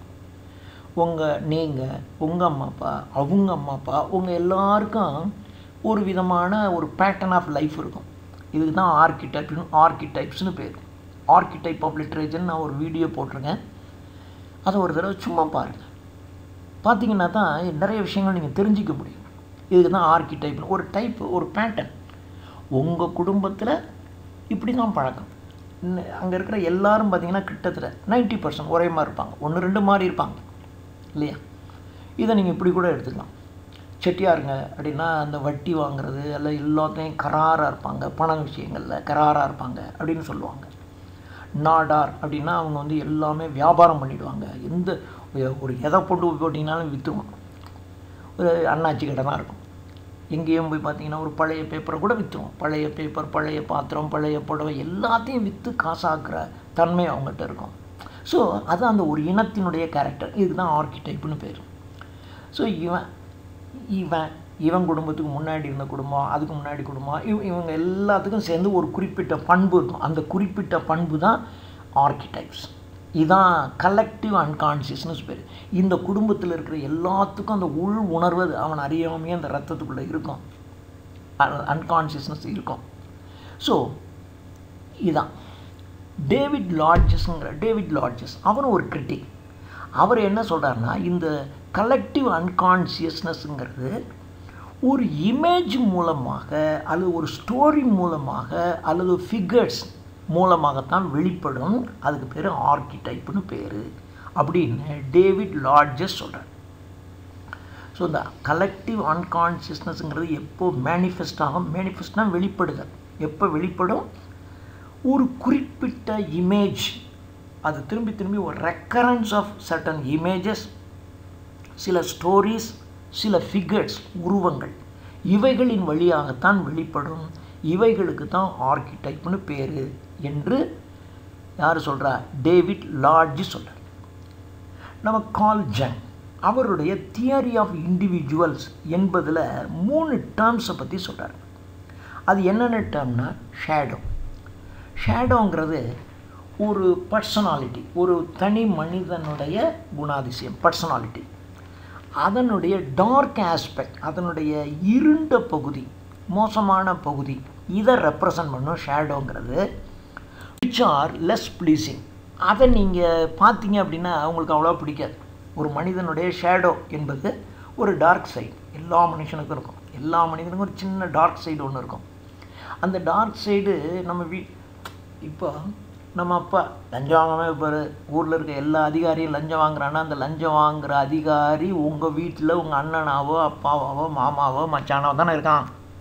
உங்கள் அம்மாவோ அக்காவோ கூட இருக்காங்கல்ல, இல்லையா? ஆனால் நம்ம நம்மை சார்ந்த அப்பா அம்மா அண்ணன் தம்பி தங்கச்சி மாமா இவங்களெல்லாம் நம்ம பெரிய உயர்வானவங்கள்னு நம்ம நினச்சிக்கிட்டு இருக்கோம். ஆனால் அவங்களுக்கு உள்ளுக்குள்ளே ஒரு சின்ன டார்க் சைடு இருக்குங்கிறத மறக்கவே முடியாது. அவர் நேரடியாக வேணா வாங்காமல் இருப்பார். ஆனால் எதுக்கு வம்பு அப்படின்னு எல்லாரும் வாங்கி இவருக்கு ஒரு பங்கு கொடுத்தா வாங்கிக்குவார். இவருக்கு போய் தேடி போய் வாங்க மாட்டார். ஆனால் எல்லோரும் கொடுக்குறத சரி வாங்கி வச்சுக்குவார்.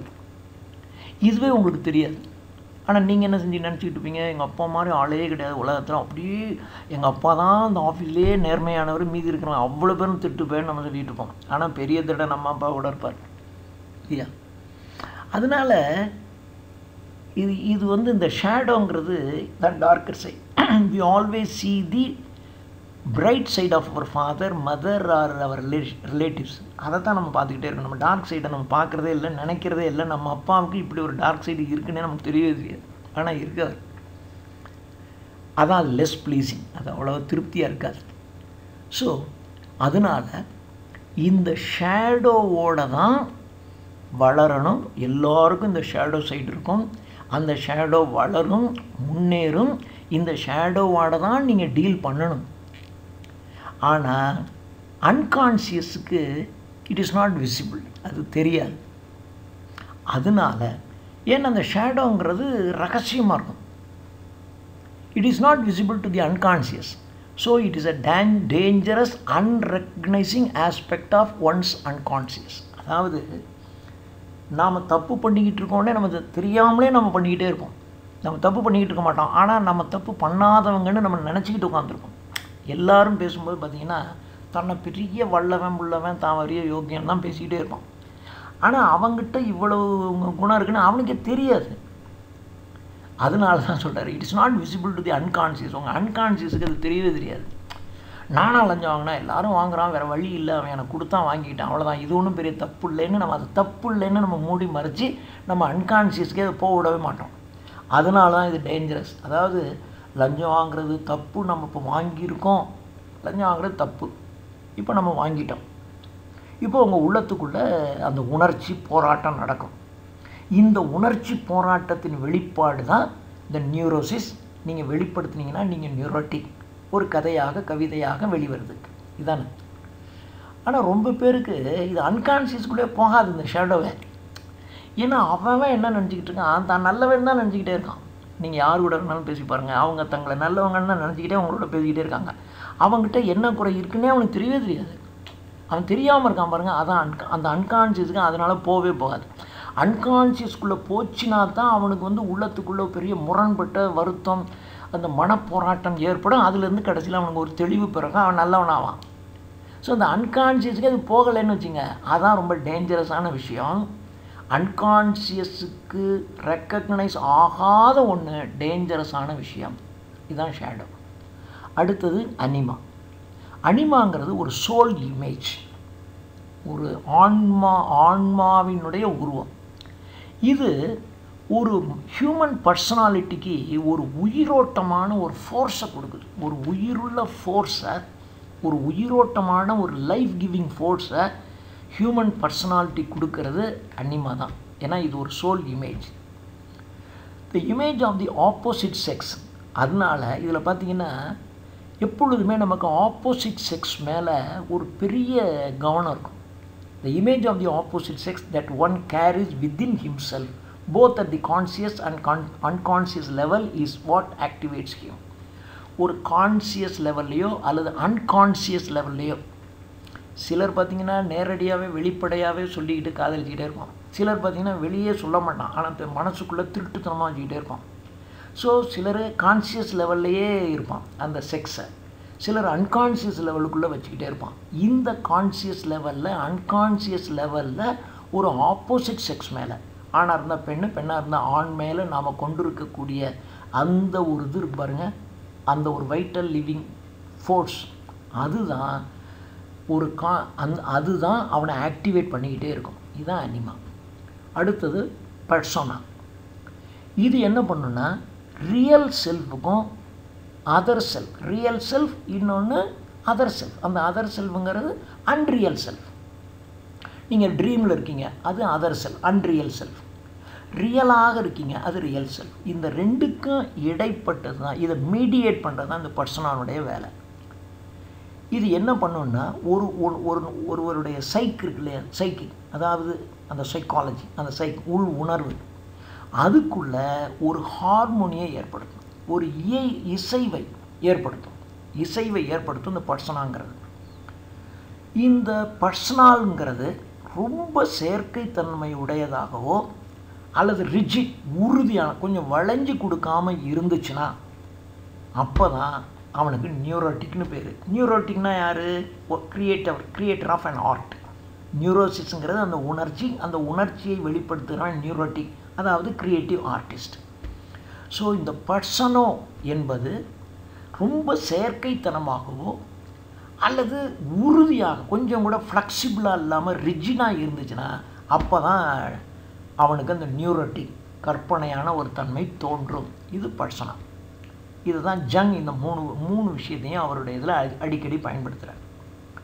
ஸோ ஜங் இந்த அன்கான்சியஸை பற்றி ஏற்கனவே சொல்லியிருக்காருன்னு நம்ம பார்த்தோம். இப்போ அதுலேயும் சொன்னார், ஒரு மனிதனுடைய இண்டிவிஜுவல் அன்கான்சியஸுக்கோட சேர்த்து அவங்க ஆன்செஸ்ட்ரல் மூதாதையர்களுடைய பேட்டர்ன் இருக்கு இல்லையா, அனுபவம், அந்த அனுபவத்தினால் தோன்றிய கலெக்டிவ் அன்கான்சியஸ், இதுவும் ஒரு மனிதனுக்குள்ளே இருக்கும். ஒரு இண்டிவிஜுவல் அன்கான்சியஸும் இருக்கும்.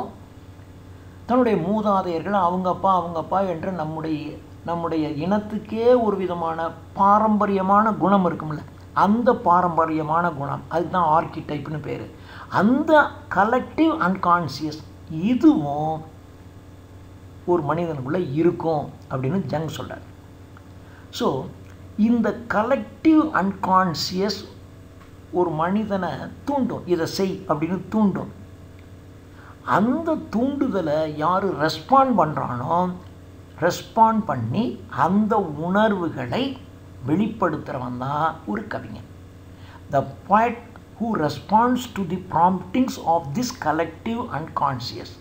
இந்த கலெக்டிவ் அன்கான்சியஸ் உள்ளத்துக்குள் ஏற்படுத்துகின்ற தூண்டலை ரெஸ்பாண்ட் பண்ணுவான் ஒரு கவிஞன். அவன்தான் ஒரு இமோஷ்னல் சோர்ஸஸ் இருக்கு இல்லையா, அந்த உள் உணர்ச்சி, அதாவது யாராலையும் அக்சஸ் பண்ண முடியாத அந்த இமோஷ்னல் சோர்ஸை ஒரு கவிஞன் தான் என்ன செய்வான், தன்னுடைய கவிதைகளின் மூலமாக வெளிப்படுத்துவான் என்று ஜங் சொல்கிறார். இந்த ஆர்கிடைப் என்ற இந்த பாரம்பரியமான இந்த தன்மை அது ப்ரீ லாஜிக்கலாக இருக்கும். அதனுடைய ரியாக்ஷன் தாட்டில் வெளிப்படாது, சிந்தனையில் வெளிப்படாது, பட் இமேஜஸாக தான் இருக்கும். அதாவது நீங்கள் ஒரு உதாரணத்துக்கு, நீங்கள் ஒரு பர்டிகுலர் கேஸ்ட், இந்த கேஸ்ட்டில் இருக்கிறவங்களுக்குன்னு ஒரு விதமான குணாதிசயம் இருக்கும். அது ஒரு இமேஜாக தான் இருக்கும். உங்ககிட்ட தனியாக ஆரம்பித்து ஒவ்வொரு குணமாக அப்படி பார்க்க முடியாது. அது அந்த இமேஜ் உங்களுக்குள்ளே இருக்கும், அவ்வளோதான். உங்களை அறியாமே அதுக்குள்ளே உள்ளத்துக்குள்ளே இருக்குன்றது அது தாட் சிந்தனை வடிவத்தில் இருக்க. நீங்கள் எப்பயுமே நான் இந்த கேஸ்ட்டில் சார்ந்தவன், இந்த கேஸ்ட்டுக்கான இந்த குணாதிசயங்கள் எங்கிட்ட இருக்குதுன்னு நீங்கள் சொல்லிகிட்டு இருக்க வேண்டியதில்லை. ஆனால் உங்களை அறியாமையே அது ரத்தத்தோட ரத்தமாக அது உங்களை அறியாமையே அது உள்ளத்துக்குள்ளே இருக்கும். நீங்கள் எவ்வளோ பண்ணிங்கனாலும் ஒரு செட்டியாருங்களாலும் டக்குன்னு ஒரு வட்டி போடுவாங்க. இந்தது தன்னுடைய சொந்த பையனுக்கு ஒன்று கொடுத்தா கூட அதுக்கு ஒரு சின்ன வட்டின்னு வாங்குவாங்க. அப்போ தான் அவனுக்கு பொறுப்பு இருக்கும். சும்மா கொடுத்தா அதுக்கு ரெஸ்பான்ஸ் இருக்காதுன்னு அவங்க அதுக்கு ஒரு விளக்கம் சொல்லிடுவாங்க. அது அப்படி இல்லையா? இதான் அது வந்து இமேஜாக தான் வெளிப்படுமே ஒழிய தாட்டாக வெளிப்படாது. எக்ஸ்பிரஸ் நாட் இன் தாட், அது சிந்தனையில் வெளிப்படாது. ஆனால் உங்களை அறியாமே அது இமேஜாக உங்கள் உள்ளத்துக்குள்ளே இருக்கும். ஸோ அதனால் இந்த ஜங்ஸ் தியரியிலேருந்து நமக்கு என்ன தெரியுதுன்னா, மித் அண்ட் இமேஜஸ்னுடைய பேசிஸ் ஒரு இமேஜஸ் என்ன நான் சொன்னேன், இந்த கலெக்டிவ் அன்கான்ஷியஸுங்கிறது இமேஜஸாக தான் வெளிப்படும், சிந்தனையாக வெளிப்படாது. அதனால் இந்த இமேஜஸ் மித்து இது எல்லாமே ஜங்ஸ் தியரியில் மிகவும் முக்கியத்துவம் வாய்ந்த அடிப்படை. இப்போது சில கவிதைகளை நாம் படிக்கும்போது அது நம்முடைய உள் மனதுக்குள்ளே ஒரு விதமான ஒரு கிளர்ச்சியை ஏற்படுத்தும். அதான் அந்த அன்கான்ஷியஸ் ஃபோர்ஸஸ் இருக்கு இல்லையா, அந்த அன்கான்ஷியஸ் ஃபோர்ஸஸை, அந்த படிக்கிறவங்களுடைய மனசுக்குள்ளே இருக்கிற அன்கான்ஷியஸ் ஃபோர்ஸஸை அது வந்து கொஞ்சம் டிஸ்டர்ப் பண்ணும். இது உங்களுடைய ஆன்சஸ்டார்ஸ் எக்ஸ்பீரியன்ஸ் பண்ணி அது அடுத்த தலைமுறைக்கு வந்து இப்போ உங்களுக்கு வந்திருக்கு. அதான் அந்த அன்கான்ஷியஸ் ஃபோர்ஸஸை சில கவிதைகளை படிக்கும்போது நம்முடைய ரீடர் மைண்டில் அது வந்து டிஸ்டர்ப் பண்ணும். இந்த டிஸ்டர்ப் பண்ணுறது வந்து ஒரு as the result of experience of his ancestors. அடுத்தது application of psychoanalysis in literature. இலக்கியத்தில் இந்த சைக்கோ அனாலிசிஸை எப்படி அப்ளை பண்ணுறாங்க அப்படின்னு 2 எக்ஸாம்பிள் சொல்கிறார். ஒன்று ஷேக்ஸ்பியர்னுடைய ஹேம்லெட், இன்னொன்று ஜான் ஆஸ்டினுடைய 4 நாவல்களை எடுத்து ஒரு ஆராய்ச்சியாக சொல்லப்படுது. இந்த 2ஓட இந்த ஆர்டிகிள் முடியுது. Application of psychoanalysis in literature. Doctor Ernest Jones அப்படிங்கிறவர் ஹேம்லெட் அப்படின்னு ஒரு எஸ்ஸே எழுதியிருக்கார்.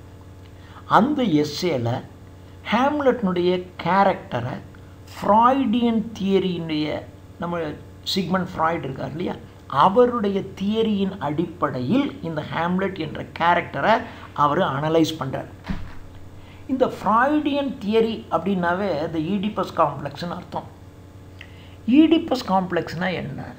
ஈடிப்பஸ் காம்ப்ளெக்ஸ், வேர்ட்ஸ்வொர்த்தியன் காம்ப்ளெக்ஸ் அப்படிலாம் சொல்லுவாங்க. ஈடிப்பஸ் காம்ப்ளெக்ஸ் அப்படின்னா ஒரு அம்மா மேலே ஒருத்தனுக்கு ரொம்ப அளவுக்கு மேலே, அம்மா மேலே இவ்வளோதானே அன்பு செலுத்தலாம், ஒருத்தர் மேலேயும் அன்பு செலுத்துவது ஒரு அளவு இருக்குது. ஒரு சகோதரினா இவ்வளோதான் அன்பு செலுத்த முடியும். சகோதரியை நீங்கள் அதை விட அன்பு செலுத்தினீங்கன்னா காதலியாவ இல்லை. அதே மாதிரி ஒரு மதர்னால் இவ்வளோ தான் அன்பு செலுத்த முடியும். ஆனால் ஒரு காதலியை விட அல்லது ஒரு ஒய்ஃபை விட நம்ம ஒரு அம்மா மேலே ரொம்ப அதிகமான அன்பு வந்துச்சுன்னா அதுக்கு தான் ஈடிப்பஸ் காம்ப்ளெக்ஸ்னு பேர். ஈடிப்பஸ்னு ஒரு ராஜா இருந்தான். அந்த ராஜா, ஈடிப்பஸ்ங்கிறவன் ஒரு பெரிய ராஜாவுக்கு ஒரு குழந்தை பிறகுது. அந்த குழந்தை பிறந்த உடனே இந்த குழந்தைக்கு ஈடிப்பஸ்னு பேர் வைக்கிறாங்க. அந்த குழந்தை பிறந்த உடனே அந்த ஜோசியர் சொல்லிடுறாரு, இல்லை இவனால் உங்கள் ராஜ்யமே போய்டும், நீங்களும் செத்து போயிடுவீங்க அப்படின்னு. அரசர் உங்களை கொன்னுடுவான், இவனால் மிகப்பெரிய ஆபத்து இந்த ராஜ்யத்துக்கு வந்துடும்னு சொல்லிடுவார் அந்த ஜோசியர். உடனே அரசர் என்ன பண்ணுறாருன்னா, இந்த ஈடிப்பஸ் இந்த பையனை கொண்டு போய் காட்டுக்குள்ளே விட்டு வந்துரு அப்படின்னு விட்டுருவாங்க.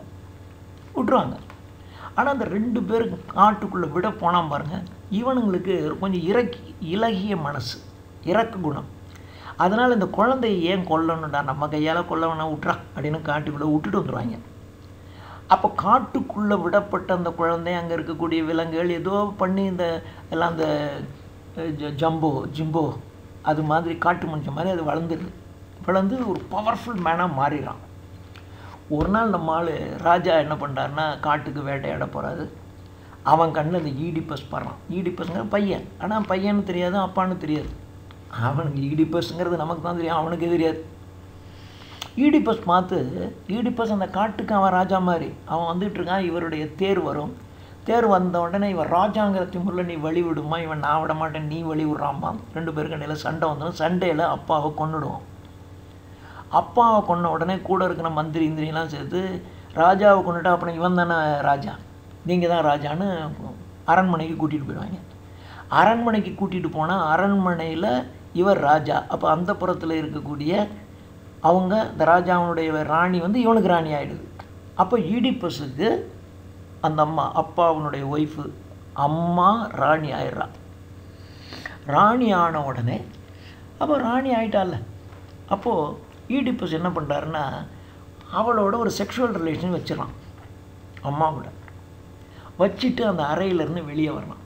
அறையிலேருந்து வெளியே வரும்போது அந்த பழைய கொண்டு போய் விட்டான் பாருங்க காட்டில். அந்த 2 வேலையால் வயசாகிடுச்சு. அவன் பேசிக்கிறான், என்னடா சொந்த மகனால் தான் அப்பாவுக்கு ஆபத்துன்னு சொன்னாங்க, இப்போ என்ன ஆகிடுச்சு? அப்போ அந்த குழந்தை எப்பயோ செத்து போச்சு, இப்போ எவன் கையில் தானே? அப்போ இந்த ஜோசியெல்லாம் பொய் அப்படிங்கிற மாதிரி இந்த கதையை சொல்கிறாங்க. அவனுக்குள்ளே பேசிக்கிறாங்க. நம்ம தானே ராஜா நம்மள்ட்ட தான் கொண்டு போய் கொடுத்தாரு, இந்த பிள்ளைய கொண்டு போய் விடு, நாம தானே கொண்டு போய் விட்டோம், அது காட்டிலே செத்து போயிடுச்சுல. இப்போ அந்த குழந்தைய அந்த குழந்தைய இங்கே வந்திருக்கு, இப்போ பாரு எவனோ ஒருத்தன் வந்து ராஜாவை கொண்டுட்டான்லன்னு பேசுகிறான். அப்போ இவனுக்கு அது கேட்குது. கேட்ட உடனே இவன் காட்டில் அப்படி தானே வளர்ந்தவன், ஆஹா இது நம்ம தான்டா அப்படின்னு அவன் புரிஞ்சுக்கிறான். இப்போ அவனுடைய மனநிலை எப்படி இருக்கும்? ஏன்னா இப்போது அவன் அம்மாவோட ஒரு செக்ஷுவல் ரிலேஷன்ஷிப் வச்சுட்டு வெளியில் வந்திருக்கான். இப்போ அவனுக்கு இந்த கதை தெரியுது, உள்ளே போயிட்டு வந்தது அம்மா கூடன்னு அவனுக்கு தெரியுது. இப்போ அவனுடைய மனநிலை எப்படி இருக்கும்? இதுதான் ஈடிப்பஸ் காம்ப்ளெக்ஸ். அம்மாவோ அப்போ இதை வச்சுக்கிட்டு உடனே ஈடிப்பஸ் காம்ப்ளெக்ஸ்னால் அம்மாவோட செக்ஸ் வச்சவன்னு சொல்லிக்க வேண்டியதில்லை. அம்மாவோட செக்ஸ் வச்சுக்கிற அளவு கடந்த அன்பும் பிரியமும் ஒருத்தனுக்கு இருந்துச்சுன்னா அது பேர் ஈடிப்பஸ் காம்ப்ளெக்ஸ்னு பேர். நான் முதல்ல சொன்னேன் பாருங்கள், சிலர் எப்போ பார்த்தாலும் அம்மா மேலேயே படுத்துக்குவான், அம்மாவை கட்டி பிடிச்சிக்குவான், அவங்க பிரஸ்ட் மேலெல்லாம் இவன் முகமெல்லாம் படான். நான் சும்மா அவனுக்கு தெரியாமல் தான் செய்கிறான், ஒரு ஆசையாக பிரியமாக அன்பாக செய்கிறான். அதுதான் ஈடிப்பஸ் காம்ப்ளெக்ஸ். அது இருக்கும் எல்லா குழந்தைங்க மைண்ட்லேயும், அது உள்ளத்துக்குள்ளே ஓடிக்கிட்டே இருக்கும். இந்த ஓடிக்கிட்டு தான் ஈடிப்பஸ் காம்ப்ளெக்ஸ்னு பேர். இதுதான் ஃப்ராய்டியன் தியரி. இந்த ஃப்ராய்டியன் தியரியை எல்லார் உள்ளத்துக்குள்ளேயும் ஒரு பெரிய பேசிக் செக்ஷுவல் இது வந்துக்கிட்டே இருக்கும் அப்படின்னு சொல்கிறார். அதான் பேசிஸ் ஆன் செக்ஸ் தான் அவர். ஸோ இந்த ஈடிப்பஸ் காம்ப்ளெக்ஸ் என்ற இந்த ஃப்ராய்டியன் தியரியை பயன்படுத்தி ஹேம்லெட் நாடகத்தில் இருக்கிற ஹேம்லெட்டுங்கிற கதாபாத்திரத்தை விவரிக்கிறார் இவர். ஏன் ஹேம்லெட்டுங்கிற நாடகம் நீங்கள் படிச்சிருக்கலைனாலும் தெரிஞ்சுக்கணும், ஹேம்லெட்டுங்கிற நாடகத்தில் எல்லாத்துக்கும் காரணம் என்னென்னா ப்ரோக்ராஸ்டினேஷன் என்றால் ஒரு குறிப்பிட்ட காலத்தில் ஒரு காரியத்தை செய்கிறது. இப்போ செய்யணும் அப்படின்னா இந்த காரியத்தை நீங்கள் நாளைக்கு செய்கிறீங்கன்னு வச்சுங்களேன், அதான் ப்ரோக்ராஸ்டினேஷன். காலந்தாழ்த்தி ஒரு காரியத்தை செஞ்சுக்கிட்டே இருக்கிறது. இந்த ஹேம்லெட்னுடைய ப்ரோக்ராஸ்டினேஷனுக்கு என்ன காரணம் என்பதை இந்த தியரி, இந்த ஈடிப்பஸ் காம்ப்ளெக்ஸை வச்சு அவர் விளக்கம் சொல்கிறார். இவர் என்ன சொல்கிறாருன்னா, இந்த ஹேம்லெட்னுடைய சைக்கோ நியூராட்டிக் சஃபரிங்கிறது தான் அவனை ஒரு ஹிஸ்டீரிக்கல் பிஹேவியராக மாற்றுறது. ஹிஸ்டீரியா பேஷண்ட் அப்படிமா, அதாவது சிலரை சொல்லுவாங்கள்ல ஒரு மாதிரி பிஹேவ் பண்ணுவான், ஹிஸ்டீரியா என்ற ஒரு மனநோய். அந்த மனநோய் இவனுக்கு ஹேம்லெட்டுக்கு ஏற்பட்டதுக்கு காரணம் அப்படின்னு விளக்குறார். இது நாடகத்திலேருந்து பாருங்கள். ஹேம்லெட்னுடைய அப்பா செத்து போயிடுறார். இது இவனுக்கு ஹேம்லெட்டுக்கு ஒரு டெப்ரெஸிங். அப்பா இறந்து போனால் நம்ம மனநிலை எப்படி இருக்கும்? ஸோ அவனுக்கு ரொம்ப டெப்ரெஸிங்காக இருக்குது. அடுத்தது அதை விட மிக மோசமானது என்னன்னா, அவங்க அப்பா இறந்து 1 மாதம் கூட இல்லை, அதுக்குள்ளேயும் அவங்க அம்மா அந்த நாட்டு ராஜாவை கல்யாணம் பண்ணிக்கிறாங்க. இது அவனுக்கு பெரிய ஷாக்கு. ஸோ அப்பா இறந்த சோகம், திடீர்னு அம்மா வந்து அந்த ராஜாவை கல்யாணம் பண்ணிக்கிறான். அப்பாவுனுடைய ஆவி வந்து ஹேம்லெட்டுக்கிட்ட சொல்லுது, என்னை கொன்னது இந்த ராஜா தான், நீ பழி வாங்குன்னு சொல்லிடுது. இப்படி தான் போகும் ஹேம்லெட் நாடகம். இப்போது இவன் என்ன செய்வான்? ஒரு பக்கம் அம்மா அப்படி செஞ்சிட்டாங்க. இதில் இன்னொரு பிரச்சனை இருக்குது. இவனுக்கு சின்ன வயசில் அம்மா மேலே ரொம்ப பிரியம் ஜாஸ்தி, அம்மா மேலே ரொம்ப பிரியமாக இருந்தான். இப்போ அம்மா இப்படி செஞ்சிட்டாங்க, இப்போ அம்மாவை கொல்றதா அல்லது அம்மா ஆசையாக திருமணம் பண்ண அவனை கொன்னாக, அதுவும் இவனுக்கு முடியல. ஏன்னா அம்மா மேலே ரொம்ப பிரியமாக இருந்தவன், அம்மாவும் இவன் மேலே ரொம்ப பிரியமாக தான் இருந்திருக்காங்க சின்ன வயசில். அந்த மைண்ட் செட்டு இருக்கு அவனுக்கு.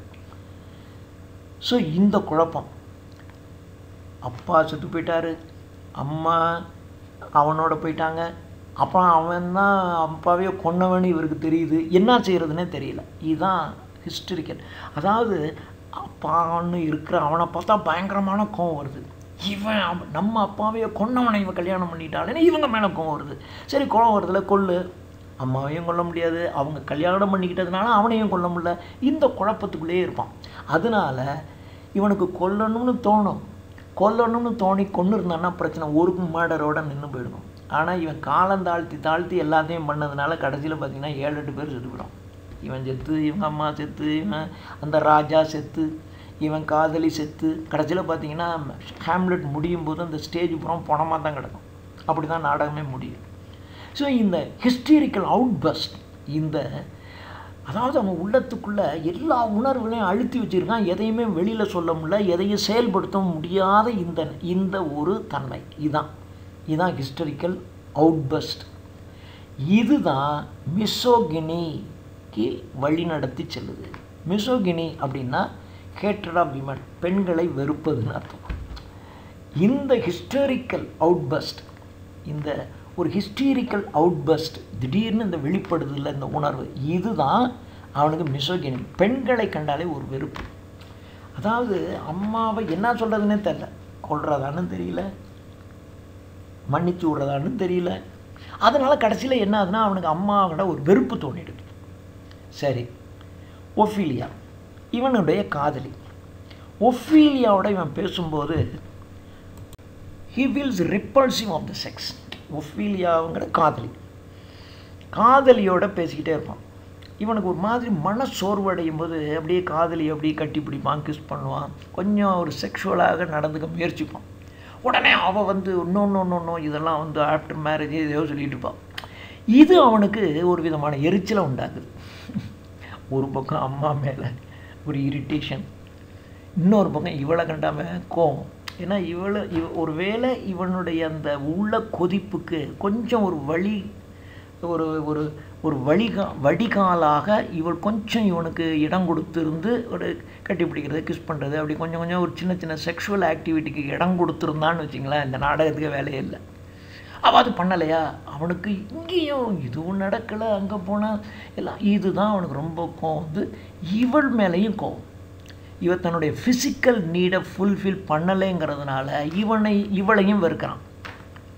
கிளாடியஸ்ங்கிறது அந்த ராஜா, அம்மா 2வது திருமணம் பண்ணிக்கிட்டாரு அந்த அந்த கிளாடியஸை கொல்லணும் அப்படின்னா பேட்ரிசைட். ஏன்னா இப்போ அவன் அப்பா, அம்மாவை கல்யாணம் பண்ண அப்பா தானே. ஸோ இப்போ நம்ம பேட்ரிசைட், அப்பாவை கொன்னவன் ஆகிடுவோமே அப்படிங்கிற ஒரு தன்மை அது உள்ளத்துக்குள்ளே ஓடுது. ஸோ இவனுக்கு வந்து பேட்ரிசைட் கமிட் பண்ண விருப்பம் இல்லை. ஸோ அப்படி அப்பாவையே கொண்டா இவனையே ஹர்ட் பண்ணதுக்கு காரணமாக அப்படி ஆகிடும் இது. அதனால் அதுவும் அவனுக்கு செய்ய முடியலை. இதனால் எந்த முடிவும் எடுக்க முடியாமல் இதுதான் ப்ரொக்ராஸ்டினேஷனுக்கு காரணம் அப்படின்னு இந்த ஃப்ராய்டியன் தியரியை பயன்படுத்தி விளக்கம் சொல்கிறார். இன்னொரு கிரிட்டிக் நார்மன் ஹாலண்ட், இவரும் இதுதான் கரெக்டு, ஹேம்லெட் நாடகத்தில் இது ஏன் இப்படி ப்ரொக்ராஸ்டினேஷன் நடந்ததுக்கு ஃப்ராய்டியன் தியரி தான் சரியான விளக்கம் சொல்லுதுன்னு இவர் சொல்கிறார். ஆனால் இன்னொருத்தர் நம்ம ஏர்னஸ்ட் ஜோன்ஸ் அப்படிங்கிறவர் Gertrude is the sensuous person of the play, இவர் ஒரு வேறு விளக்கம் சொல்கிறார். இவர் என்ன சொல்கிறார்னா, கெர்ட்ரூடுங்கிறது மதர், ஹேம்லெட்னுடைய மதர் பேர் கெர்ட்ரூட். ஒஃபீலியாங்கிறது ஹேம்லெட்னுடைய காதலி. ஸோ கெர்ட்ரூடுங்கிறவ ஒரு சென்சுவஸ் பர்சன்னா உணர்வு பூர்வமான பெண்மணி. அதனால தான் அப்பா இருந்து ஒரு மாதத்துக்குள்ளே இன்னொரு கல்யாணம் பண்ணிக்கிறேன். அதுக்காக ரொம்ப ஒரு செக்ஷுவல் டிசைனில் சிலர் எப்பவுமே பார்த்திங்கன்னா ஒரு உணர்வு பூர்வமான மனிதர்களாகவே இருப்பாங்க. கவிஞர்கள், எழுத்தாளர்கள், இவங்களும் அப்படி உணர்வு பூர்வமான மனிதர்களாக இருப்பாங்க. அந்த கவிதையை, இலக்கியத்தை ரொம்ப ரசிக்கிறவனா அந்த மாதிரி தான் இருப்பான். அதனால் இவன் வந்து கெர்ட்ரூடுங்கிறது ஒரு சென்சுவஸ் பர்சன். இவன் ஹேம்லெட் சின்ன பையனாக இருக்கும்போது அந்த சென்சுவல், அந்த உணர்வு, சென்சுவல்னு தான் சொல்லுவேன், செக்ஷுவல் கிடையாது, அந்த உணர்வு, அந்த தாய் வந்து உணர்வு மிக்க தாய். அந்த உணர்வு மிக்க தாய் வந்து அப்படியே குழந்தைய கட்டி பிடிச்சிருப்பான் முத்தம். சில அம்மாக்கள் பார்த்திங்கன்னா பெற்று போட்டுருவாங்க, ஆயா வளர்த்துக்கிட்டு இருக்கோம், வேணுங்கிறத செய்வாங்க, மற்றபடி ரொம்பலாம் வச்சுக்க மாட்டாங்க. சில அம்மாக்கள் பார்த்திங்கன்னா அப்படியே குழந்தைய எப்போ பார்த்தாலும் மார் மேலேயும் தோல் மேலேயும் போட்டே வச்சுக்குவாங்க, மடியில் படுக்க வச்சுக்குவாங்க, தூங்கும்போது கூட தான் மேலே போட்டு வச்சுட்டு தான் தூங்குவாங்க. இந்த மாதிரி அதான் சென்சுவஸ் பர்சன். அப்படியே தான் குழந்தை மேலே அவ்வளவு உணர்வு பொங்குகின்ற அன்பு உடையவன். இந்த அன்பெல்லாம், இந்த மதர்லி அஃபெக்ஷன் எல்லாம் கெர்ட்ரூடுகிட்ட இருந்து இவன் குழந்தையாக இருக்கும்போது டெஃபினட்டாக இவனுக்கு கிடச்சிருக்கும். ஆனால் இவன் வளர வளர வளர அந்த ஈடிப்பல் ஃபீலிங்ஸ் வந்து ரெப்ரஸ் பண்ணப்படுது. வளர வளர வளர அந்த கெர்ட்ரூடுகிட்ட இருந்து தனிமைப்படுத்தப்படுறான். ஸோ ஈடிப்பல் ஃபீலிங் என்பது அந்த தாய் மீது கொண்டு இருக்கின்ற அதீத அன்பு. அந்த அதீத அன்பு அடக்கப்படுது. சின்ன வயசில் ஈஸியாக கிடச்சிக்கிட்டே இருந்துச்சு. நீங்கள் பெரிய வயசானவுடனே கொஞ்சம் எட்டி நின்றுடுறீங்கள, அதனால் அந்த ஈடிப்பல் அந்த அம்மாவின் மீது கொண்டிருக்கின்ற அந்த அளவு கிடந்த அன்பு அவனுக்கு அமுத்தப்படுது. அதனால இவனுக்கு மிசோகினி கிரியேட் ஆகுது. மிசோகினினா என்ன? ஹேட்டட் ஆஃப் விமன், பெண்களின் மீது ஒரு வெறுப்பு கிரியேட் ஆகுது. அதனால் இவன் கெட்ரூடனுடைய ஆட்டிடியூட் மேலே இவனுக்கு ஒரு மாதிரியான ஃப்ரஸ்ட்ரேஷன் ஏற்படுது. இந்த மீன் டைம் அவன் வந்து அப்பா செத்து போய் அவன் வந்து கொண்டவனையே கல்யாணம் பண்ணிக்கிறான். அது வேற சேர்ந்து இவனை ரொம்ப ஃப்ரஸ்ட்ரேட் பண்ணுது. சரி, இதிலிருந்து கொஞ்சம் நம்மளை விடுதலை கிடைக்கணும் அப்படின்னா ஒஃபீலியா கிட்ட தாக்க ஒரு சொலாஸ்னால் ஒரு ஆறுதல் கிடைக்கும் அப்படின்னு காதலிக்கிட்ட போனால் அங்கே அவளும் கொடுக்கல. ஸோ ஒரு பக்கம் the love of Gertrude is complete at the unconscious level. Unconscious லெவலில் கெட்ரூட்னுடைய லவ் இருக்குது. ஆனால் கான்சியஸ் லெவலில் அம்மாவை வெறுக்கிறான். உள் மனதுக்குள்ளே அந்த சின்ன வயசுலேருந்து அவங்க அம்மா மீது செலுத்தின அன்பு அன்கான்சியஸ் லெவலில் இருக்குது. ஆனால் கான்சியஸ் லெவலில் அவனுக்கு அம்மாவை பிடிக்கலை, வெறுக்கிறான். ஆனால் அப்படியே ஆப்போசிட்டில் ஒஃபீலியா மேலே கான்சியஸ் லெவலில் அவளை பிடிக்கணும். ஆனால் அன்கான்சியஸ் லெவலில் உள் மனதுக்குள்ளே அவளை அவனுக்கு பிடிக்கலை. ஏன்னா இவன் கொஞ்சம் கூட நமக்கு இது பண்ண மாட்டேங்கிறான். அன்கான்சியஸ் லெவலில் ஒஃபீலியாவை வெறுக்கிறான். கான்சியஸ் லெவலில் மேலெழுந்த வாரியாக காதலி என்பது விரும்புகிறான். ஆனால் அம்மாவை அன்கான்சியஸ் லெவலில் விரும்புகிறான், கான்சியஸ் லெவலில் வெறுக்கிறான். ஸோ இதுதான் கெட்ரூட் மேலேயும் ஒஃபீலியா மேலேயும் இவனுக்கு இருக்கிற தன்மை அப்படின்னு வர சொல்கிறார். த மித் இப்படி சொல்லி இதுதான் காரணம், இந்த உள்ள கொதிப்பில் தான் அவனுங்க இதான் ஹேம்லெட் வந்து ப்ரொக்ராஸ்டினேஷனுக்கு காரணம் என்று ஹேம்லெட்னுடைய கேரக்டரை இந்த சைக்காலஜிக்கல் அப்ரோச்சில் விளக்குறாங்க. இன்னொன்று ஜாஃப்ரே கோரர் அப்படிங்கிறவர் the myth in Jane Austen என்கின்ற தன்னுடைய எஸ்ஸேல, the myth in Jane Austen என்ற எஸ்ஸேல ஜாஃப்ரே கோரர் அப்படிங்கிறவர் ஜேன் ஆஸ்டினுடைய 4 novels, Sense and Sensibility, Pride and Prejudice, Mansfield Park, Emma என்ற 4 நாவல்களையும், ஜேன் ஆஸ்டினுடைய இந்த 4 நாவல்களையும் சைக்காலஜிக்கல் பாயிண்ட் ஆஃப் வியூவில் அனலைஸ் பண்ணுறாரு ஜாஃப்ரே கோரர் அவருடைய the myth in Jane Austen என்ற புத்தகத்தில். ஜேன் ஆஸ்டினுக்கு எப்பொழுதுமே பார்த்திங்கன்னா ஒரு டிலம்மா அப்படின்னா இதுவா அதுவா, இதை தேர்ந்தெடுக்கிறதா அதை தேர்ந்தெடுக்கிறாங்கிறதுல அப்படியே ஒரு கன்ஃபியூஷன்லே இருக்கிறது. இவளுக்கு பர்சனல் கேரக்டரே இப்படி தான் இருக்கும். அதனால் இவளுடைய ஹீரோயின்ஸ் இருக்காங்கள்ல, மெரியன் என்பது சென்ஸ் அண்ட் சென்சிபிலிட்டின்னு ஹீரோயின், ப்ரைட் அண்ட் ப்ரிஜுடிஸினுடைய ஹீரோயின் எலிசபெத், அடுத்தது எம்மாவுடைய ஹீரோயின் மேன்ஸ்ஃபீல்ட் பார்க்குக்கு ஃபேண்டி. இந்த 4 ஹீரோயினுமே இதே மாதிரி தான் ஒரு பர்சனல் டிலமாவிலேயே இருப்பாங்க. ஏன்னா ஜேன் ஆஸ்டினுக்கு அதே ஹேபிட்டு. அதனால் அவளை அறியாமல் அவளுடைய நாவலில் இதான் நடக்குது. மிடில் ஏஜில் ஜேன் ஆஸ்டின் வந்து மிடில் ஏஜுங்கிறது கிட்டத்தட்ட ஒரு 35-40 வயசுலலாம் பார்த்திங்கன்னா ஜேன் ஆஸ்டினுக்கு வந்து தனிமையாக ஃபீல் பண்ணி தன் மீது தன்னுடைய தந்தையும் தன்னுடைய சகோதரிகளும் காட்டுகின்ற அன்பினுடைய உள்ளார்ந்த சுயநலத்தன்மை. ஒருத்தர் நம்ம மீது அன்பு செலுத்துகிறாங்கன்னா ஏதோ அவங்க உள்ளார்ந்து ஏதோ ஒரு செல்ஃபிஷ்னஸ் இருக்கும், அது யாராக இருந்தாலும் இருக்கும். இப்படி நீங்கள் ஆராய்ச்சி பண்ணிங்கன்னா அவன் நம்ம மேலே கடுப்பாயிடும். ஆனால் இருக்கும், ஒருத்தவங்க நம்ம மீது அளவு கடந்து அன்பு செலுத்துகிறாங்கன்னா அவங்க உள்ளுக்குள்ளே ஏதோ ஒரு செல்ஃப் இன்ட்ரெஸ்ட் இருக்கும். அதை தான் சொல்கிறான். ஜேன் ஆஸ்டின் என்ன பண்ணுறான்னா தன்னுடைய மிடில் ஏஜில் லோன்லியாக ஃபீல் பண்ணால் அப்போ என்ன கண்டுபிடிச்சான்னா தன்னுடைய அப்பாவும் இவளுடைய சகோதரிகளும் இவள் மீது அளவற்ற அன்பு செலுத்துகிறாங்க, அதுக்கு ஏதோ ஒரு ஹிடன் உள்ளார்ந்த ஒரு சுயநலம் இருக்குது அப்படிங்கிறத அவள் புரிஞ்சுக்கிட்டாள். இந்த புரிதலை அவள் தன்னுடைய நாவல் பர்சுவேஷன் என்ற நாவலில் வெளிப்படுத்துகிறாள். இந்த நாவலில் அவள் ஒரு கேரக்டரை க்ரியேட் பண்ணுறா. அந்த கேரக்டர் பேர் சர் வால்டர் எலியட். இந்த சர் வால்டர் எலியட் என்ற இந்த கேரக்டர் பர்சுவேஷன் என்ற ஜேன் ஆஸ்டின் நாவலில் வர்ற இந்த கதாபாத்திரம் அப்படியே இவளுடைய அப்பாவினுடைய கதாபாத்திரம்.